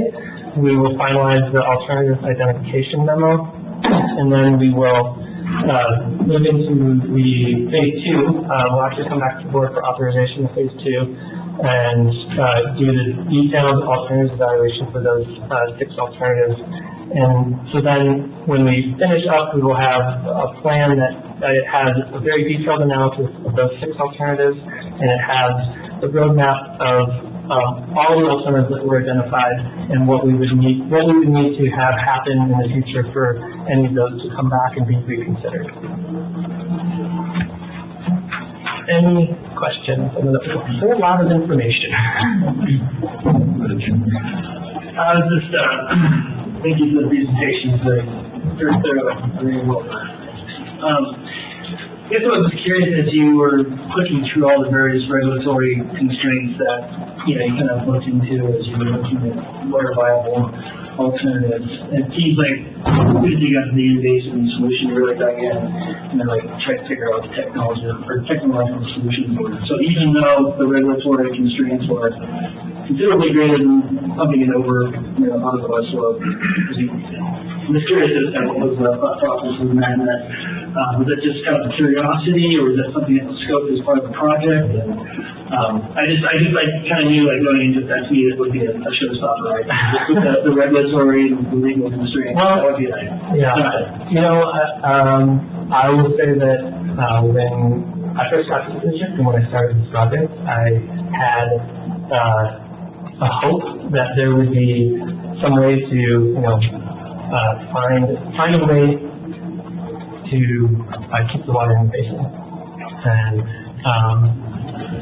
And so I think there was a lot of effort put into making sure we understood all of the hurdles, because it's very easy to be like, oh, well, there's water going over, maybe we can tackle that. And yeah, maybe we can tackle that. But then you got to tackle the ONRW, then you got to tackle the Settlement Act, then you got to, so it was a very, and then, can we even meet those water quality objectives? We wanted to make sure we fully understood this one, because I think it was something that we hear a lot from internally and from the community of, geez, why are you pumping all this water out of the basin? I never heard that. I never did.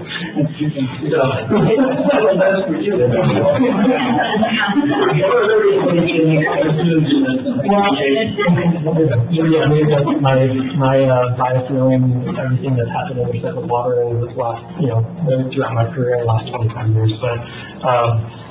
But it definitely was one of the things I wanted to make sure that we had dotted our I's and crossed our T's with those invasive alternatives. We did. Very clear on that. Good enough, right? No. It's going to be very expensive. Probably not ever to have legal constraints. I have actually complete faith in Shelley going to Carson and watching the EV to overcome all these challenges. Looking forward to something my next board meeting. I don't my next year. Can you go back to the previous 2 slides? I was just looking through your treatment training here and just kind of what the solutions. I'm just curious why we haven't really dug more into more nature-based type solutions, creating wetland roads, things like that, finding alternative ways of improving water quality as we move it down to the Valley, County. I think similarly to, I expect Dave will probably ask me something about energy recovery. Similar to that can be incorporated into any of these alternatives. And so it will be a component of it. We couldn't do all our water with that. So it could be a component though. I'm just thinking of the ways to create habitat along the way as we're moving along to other ranchers, things like that. And just, I guess it'll improve the water quality as it moves through those systems as well. So I guess hopefully you guys are considering, some form of nature-based solutions that's similar as we kind of find out these alternatives. And I think, this first one, this slide, conveyance through Indian Creek could potentially really be, we could make that not just a conveyance, but maybe make it something, And there's a lot of other benefits that would like to be another ways of that too that aren't maybe realized here. So please include that. Yeah, just a few questions on my end. For the water we're exporting, just kind of an approximate breakdown by percentage, what's going towards alfalfa versus the ranchers? And just ballpark it, no mention that. Not a lot going on. Yeah, comparatively, because you know how much goes to one use wood. About 1,200 GPM, That's 1,000 gallons a minute when all three pivots are running simultaneously. So I worked the numbers up a couple of years ago just because there was some concerns by the ranchers. I was hearing secondhand about how much water we were taking from them to grow alfalfa. And it is a small fraction of the overall total volume of water that gets pumped over to Alpine County. Because where I'm going with this as an idea is, one potential idea would be, what if we started looking to grow crops that are much more water intensive? I think,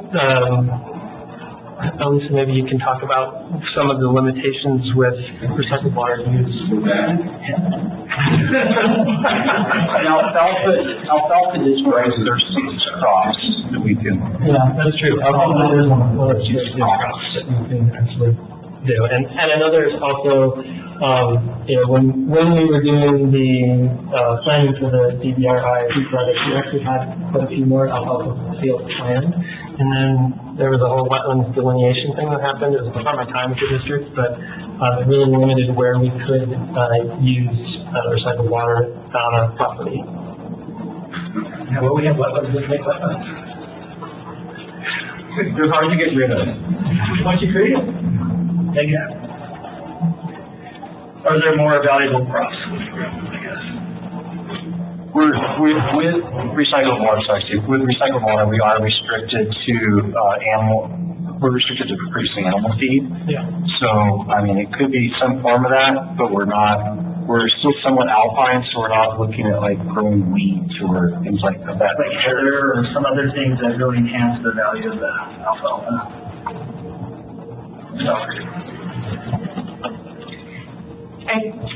So just to echo here with disinfected disinfected secondary, so it meets the Title 22 regulations of disinfected secondary 23, and that's the current quality of the recycled water at the treatment facility. So that is allowed for use of irrigation for fodder crop irrigation, pasture land irrigation. Going to a disinfected tertiary, that then opens up, other crops, fruits and vegetables and other crops, but you have a limitation with those the growing season that's here in Alpine County compared to other locations. So I think you have both a limitation of the current effluent quality and just the opportunity to convert to different crops. But I agree, alfalfa is a very water demanding crop. But it's a thought, even if this was a loss in terms of, annual revenue, growing expanded or different type crops, it's still better than all the other alternatives we have. Everything else presented is regulatory and economically incredibly expensive. So if we were able to, whether it be wetlands or, development of crops, even if we didn't break even, I would still say it's an economic benefit to us in comparison to these other options. So I'm probably less concerned with the wonderful yield than what's due for water. As a concept, because none of the other options presented beyond these seem viable at all. Right, there's the level of challenge increases. Right, let's just be honest, right? The in-basin, that's not a reality we're going to be, going to touch. those longer, kind of more exaggerated pipelines, I don't believe we're going to touch for the same reason. So we're left with this basket. So it's, in my opinion, you've done, I think, a great job, but, And Nick, I'll just say that second alternative that's on the slide right now, I mean, that is looking at expanding our irrigation, and yeah, we can look beyond alfalfa, we can look beyond, what we're currently doing, to see what other options are available out there. I mean, for going all these regulations for a second, I mean, in a very simple way, it would be what can we do to manage our water within our own system? And if that requires additional land acquisition or the like, it's still going to be cheaper than all those other options. Again, I know there's a lot of regulations and things that get in the way, so I don't going to discount those, but just as a very high level concept. And I would say also, I think you mentioned this in reference today, if any changes to the export line, I've talked about this, which you're really looking to develop it in a manner in which we're able to recapture energy as it's gone through, similar to what's done in that limited area on the sea line.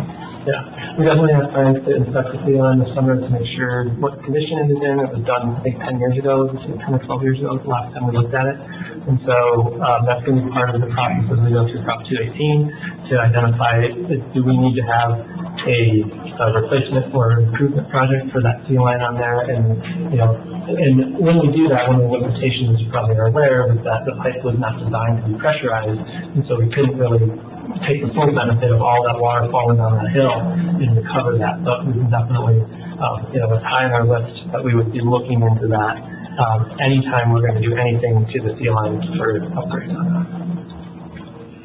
And just one other question, kind of interactions with the ranchers, kind of any sense of, and I know it's challenging. We had a meeting scheduled with them, and it coincided with the March storms, and then we couldn't even get the DVR for a month after that, so it obviously got canceled, and we've been trying to work on rescheduling that to have some discussions with them to kind of feel about to it. I know that they're concerned we're going to start charging for water, and we did look into that as is that feasible? Does that do anything? Does it move the needle on revenue? And it really doesn't. DCLCFA does get a little bit of money from their water, but I think it's a pennies on the hour kind of thing, or maybe more than that. I can't remember the number off the top of my head, but it's very, very small. One follow-up question then.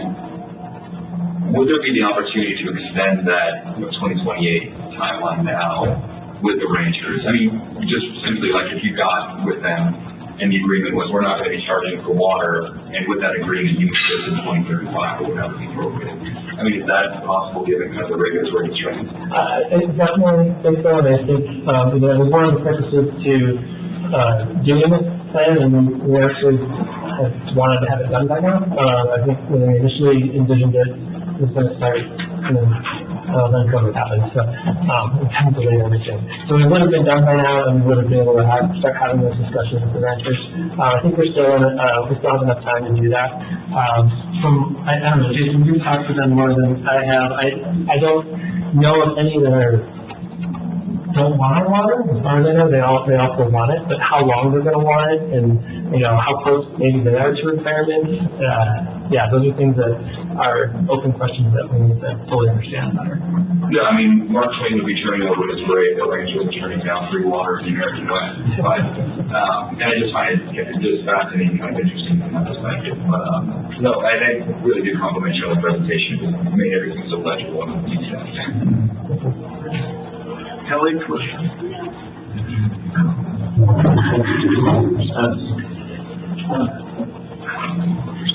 There's, I guess for these options that require additional treatment, laid out a treatment train, do we have physical space on this property for that? We could figure it out, I think. Even with the solar facility? Yeah, I mean, we would. I think we do. It would be a very challenging construction, and the sequencing of it would be really interesting as we, kept the existing plant in service and kind of changed it one process at a time to get to that final. It would take a long time. Okay, and this is just a notes check later, it's not important, but in the TTSA slide, it identified a 15-mile long pipeline, seemed short. Well, that was just to get to Tahoe City. Just to get to Tahoe City. I thought it was 22 miles long. Right, so it's the Tahoe City service area. Let me go back. I'll find that slide to show to you. Of course, that's the first one you have to watch.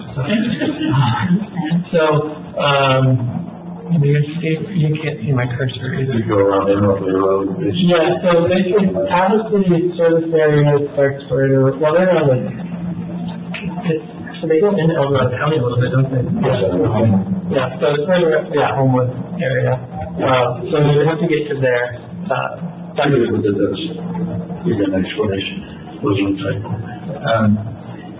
And then, I assume that in a later phase, that, once you narrow down the alternatives, you'll look at some kind of optimization features like, storage for off-peak, loop-through pass pumping, and, Nick mentioned, maybe some power recovery, those sort of features.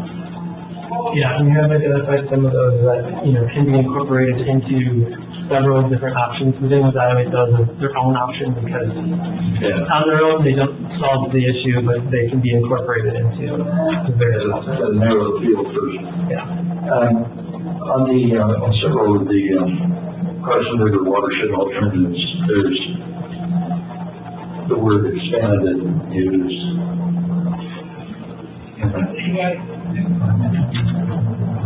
There it is.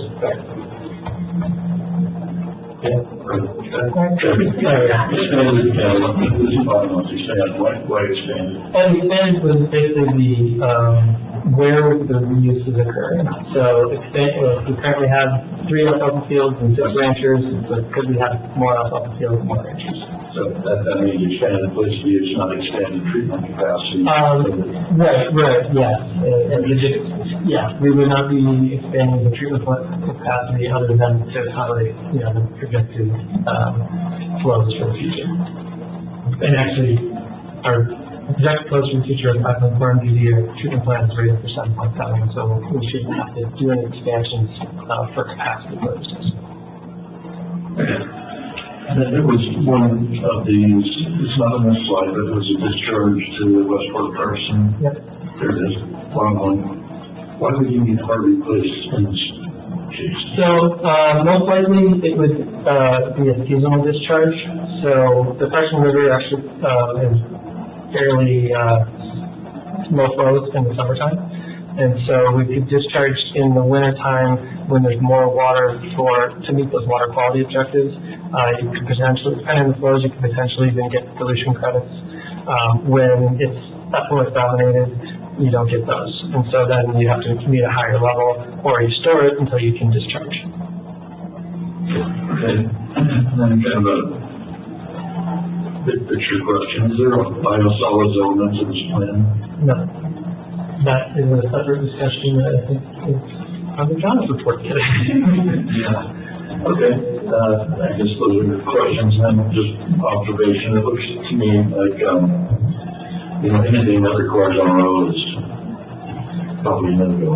The line is so low. It's just, power generation requirements. So it makes no sense whatsoever. So it really kind of narrows things down to the Carson River alternatives are the only ones that stay on the table, right? Yes, and so that really, I think, helps us focus on, what do we need to do out at DVR to maintain our facilities and, make them something we're going to be using for the foreseeable future. There are alternatives that bypass DVR. Now, when we use DVR for Harvey Place Reservoir, but is there an alternative to reuse it in Nevada? Yeah, there is. Like I said, sort of the level of challenge, it kind of increases with each of the alternatives on the 2 slides. And so, you know, basically the fourth and fifth one are the one and the sixth one. We wouldn't necessarily need the ranch lands necessarily. That being said, we'd have to figure all that out with Wahatan. We might still need them as, you know, backups, as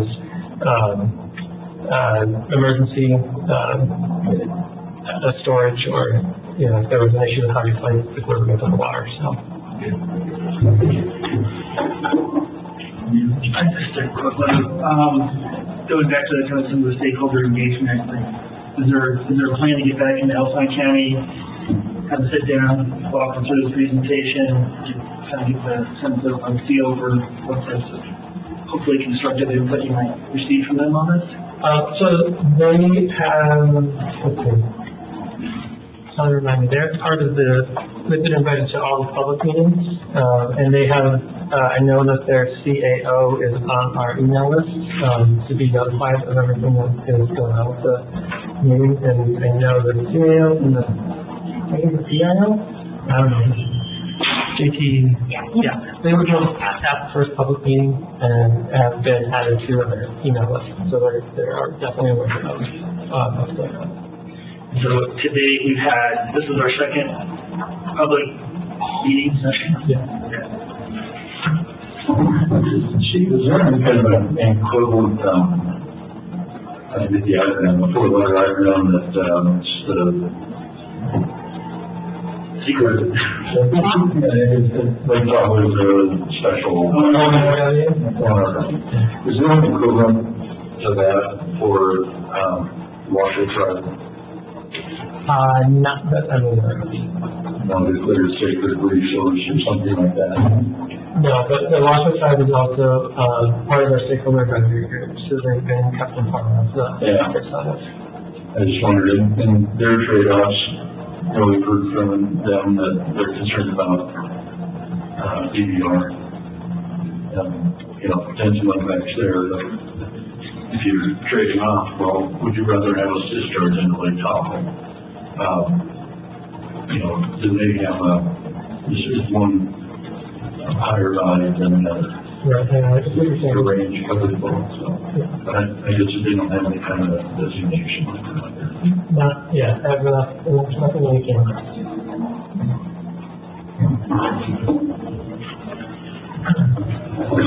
Cool. So next steps, you're gonna take this, you got a public meeting planned and. Yep, both meetings Tuesday, Tuesday at 6 o'clock, right here.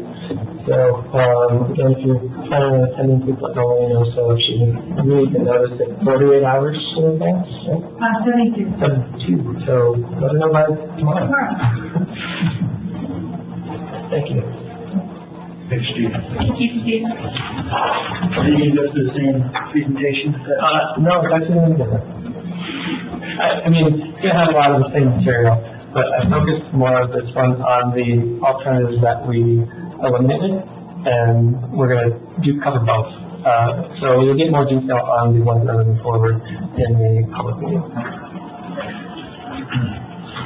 Other staff and attorney reports, so we'll move to the GM report.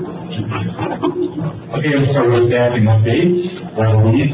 For engineering inspector, we completed 7 interviews, 4 external, 3 internal, and 2 of those participated in our cross-training program. And with the budget approval earlier today, we'll be hiring 2 out of the school. One of those will be replaced, someone left, and the second one will be a new position, that's all the rest.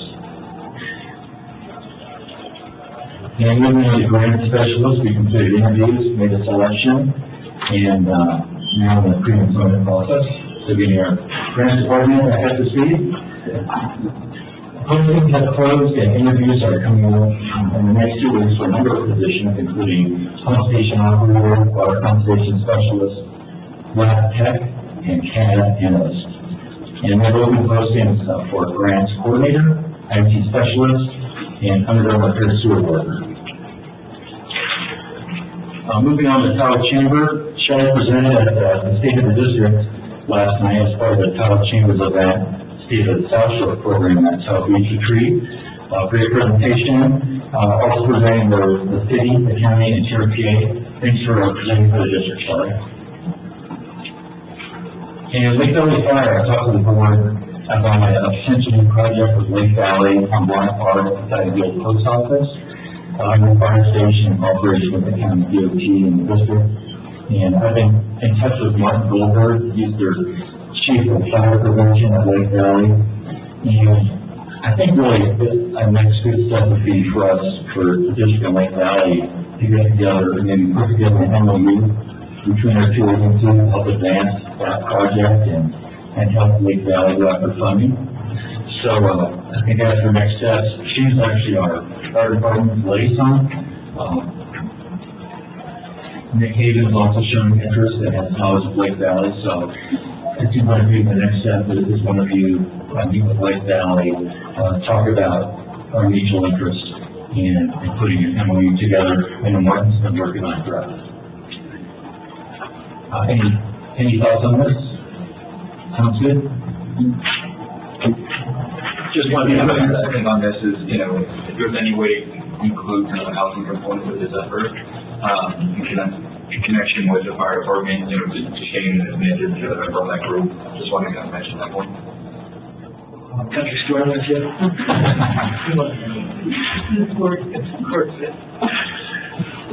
Period. For sure. And then I wanted to talk about early composting. Just want to keep the board updated on the subject as a refresher. All of our biosolids go to Bentley in Mineral that we use for composting.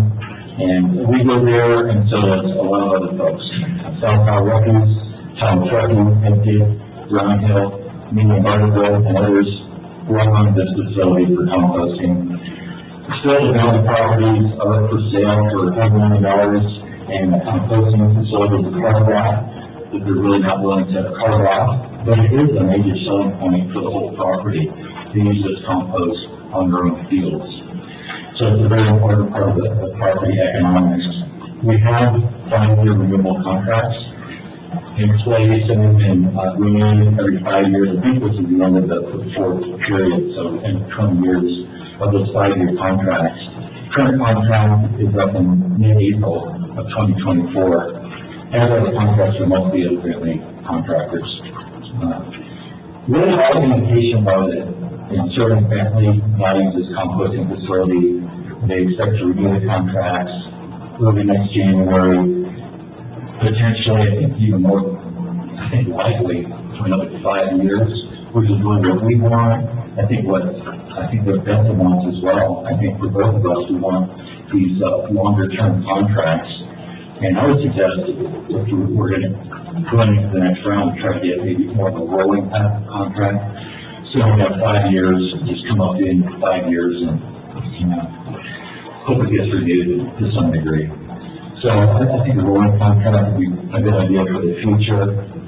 I guess looking at worst case, if for whatever reason the contracts aren't renewed, we need to find a place to take our biosolids. The immediate answer is landfill, but there's a lot of regulations coming forward and already in place in California that limits where we can landfill.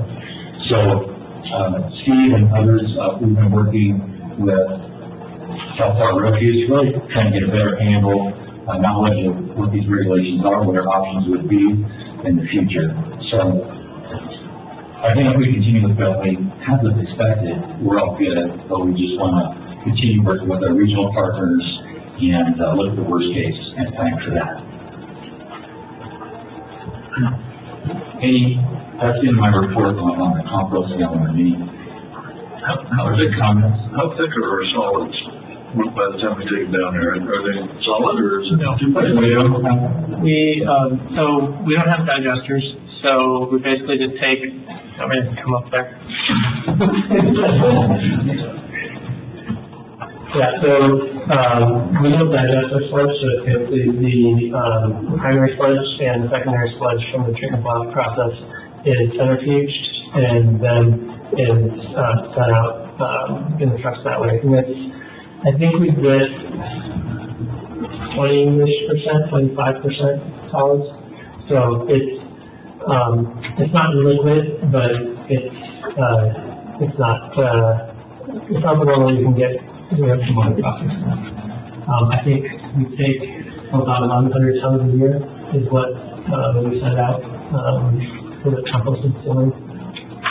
We don't haul it in a dump truck, it's a tanker truck. It's an open bed truck, or, well, I mean, it's tour. Yeah.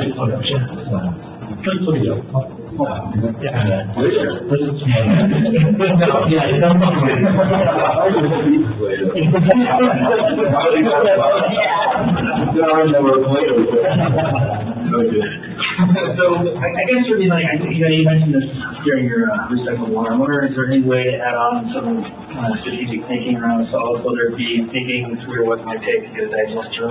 Well, I think that's actually, that's something that we should look into doing. I think it's its own process though, and it's not really related to recycled water. Okay, well, I'm just wondering, like, if we're getting strategic, let's think about this one, since Yeah. this contract seems very seamless.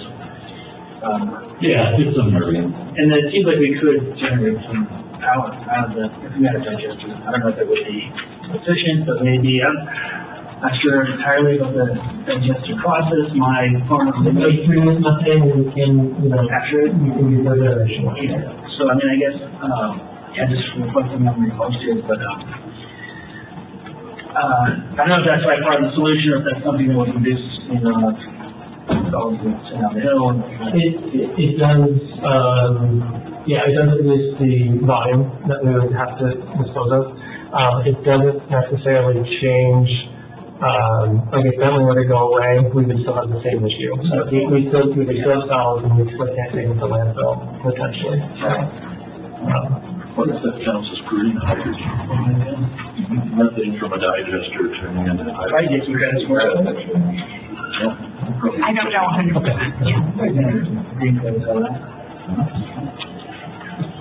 Just a quick question from a kind of regulatory land use perspective. DDR, would the DDR be developing composting facilities there? I'm not going to say that it could be done. It's just the committing a composting facility in California is quite an effort. Could the district buy land in Nevada? I have a couple of Could we? Really what we're doing is we work with like 5 or 6 other partners. Both kind of negotiate with Bentley as one group, but also look at a joint facility, a joint composting facility for 6 partners. And I guess it's, kind of, and I remember you mentioning that before, and so, I guess kind of in that cooperative, if all those partners were buying land in Nevada, then the process would be significantly easier. What John said, we've had some discussions with all of the people who send their biosolids to Bentley about, could we, form some sort of joint powers authority to either purchase the composting facility and operate it, or, look into, okay, where are we all going to take our biosolids if that goes away? Are we taking the lead on getting those folks organized for that, or is that somebody? So right now, the Gardnerville Sanitation District is taking the lead. They're literally neighbors to the Bentley property, and they have other relationships with them too. They have actually their effluent goes there, and they have actually a very long-term agreement for their effluent to go there. So they have a little bit more leverage and knowledge of who the players are, John Arsenal. Another question. I guess the timing on some of the work they said to next April on this agreement, are the others kind of? They're all about the same time frame. And, Aaron Buckman's been staying in touch with Bentley. We think at the end of this year, early next year, we'll be looking to renew that contract. If there's, a new buyer comes into play, we'll be working with them.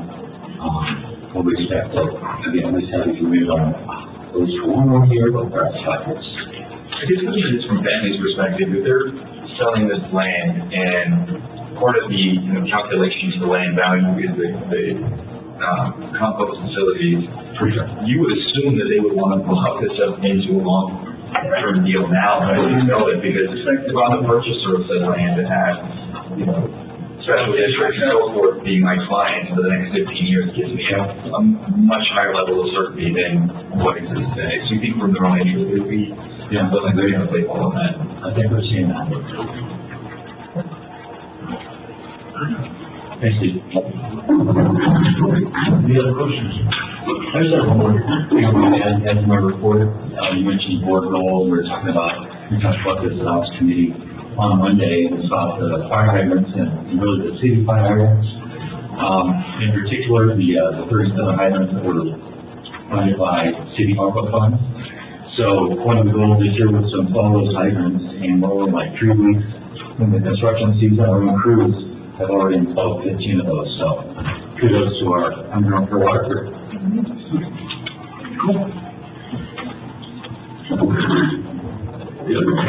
All right, item 12, past and future meetings are listed. And with that, Looking at, on June 1st, we are going to be doing here in the boardroom from 1 to 2, a send-off for John, kick him out the door. I don't want you to get too far, so there'll be cake, so please feel free to join us from 1 to 2. 1 to 2. And then you'll get an email with an invitation.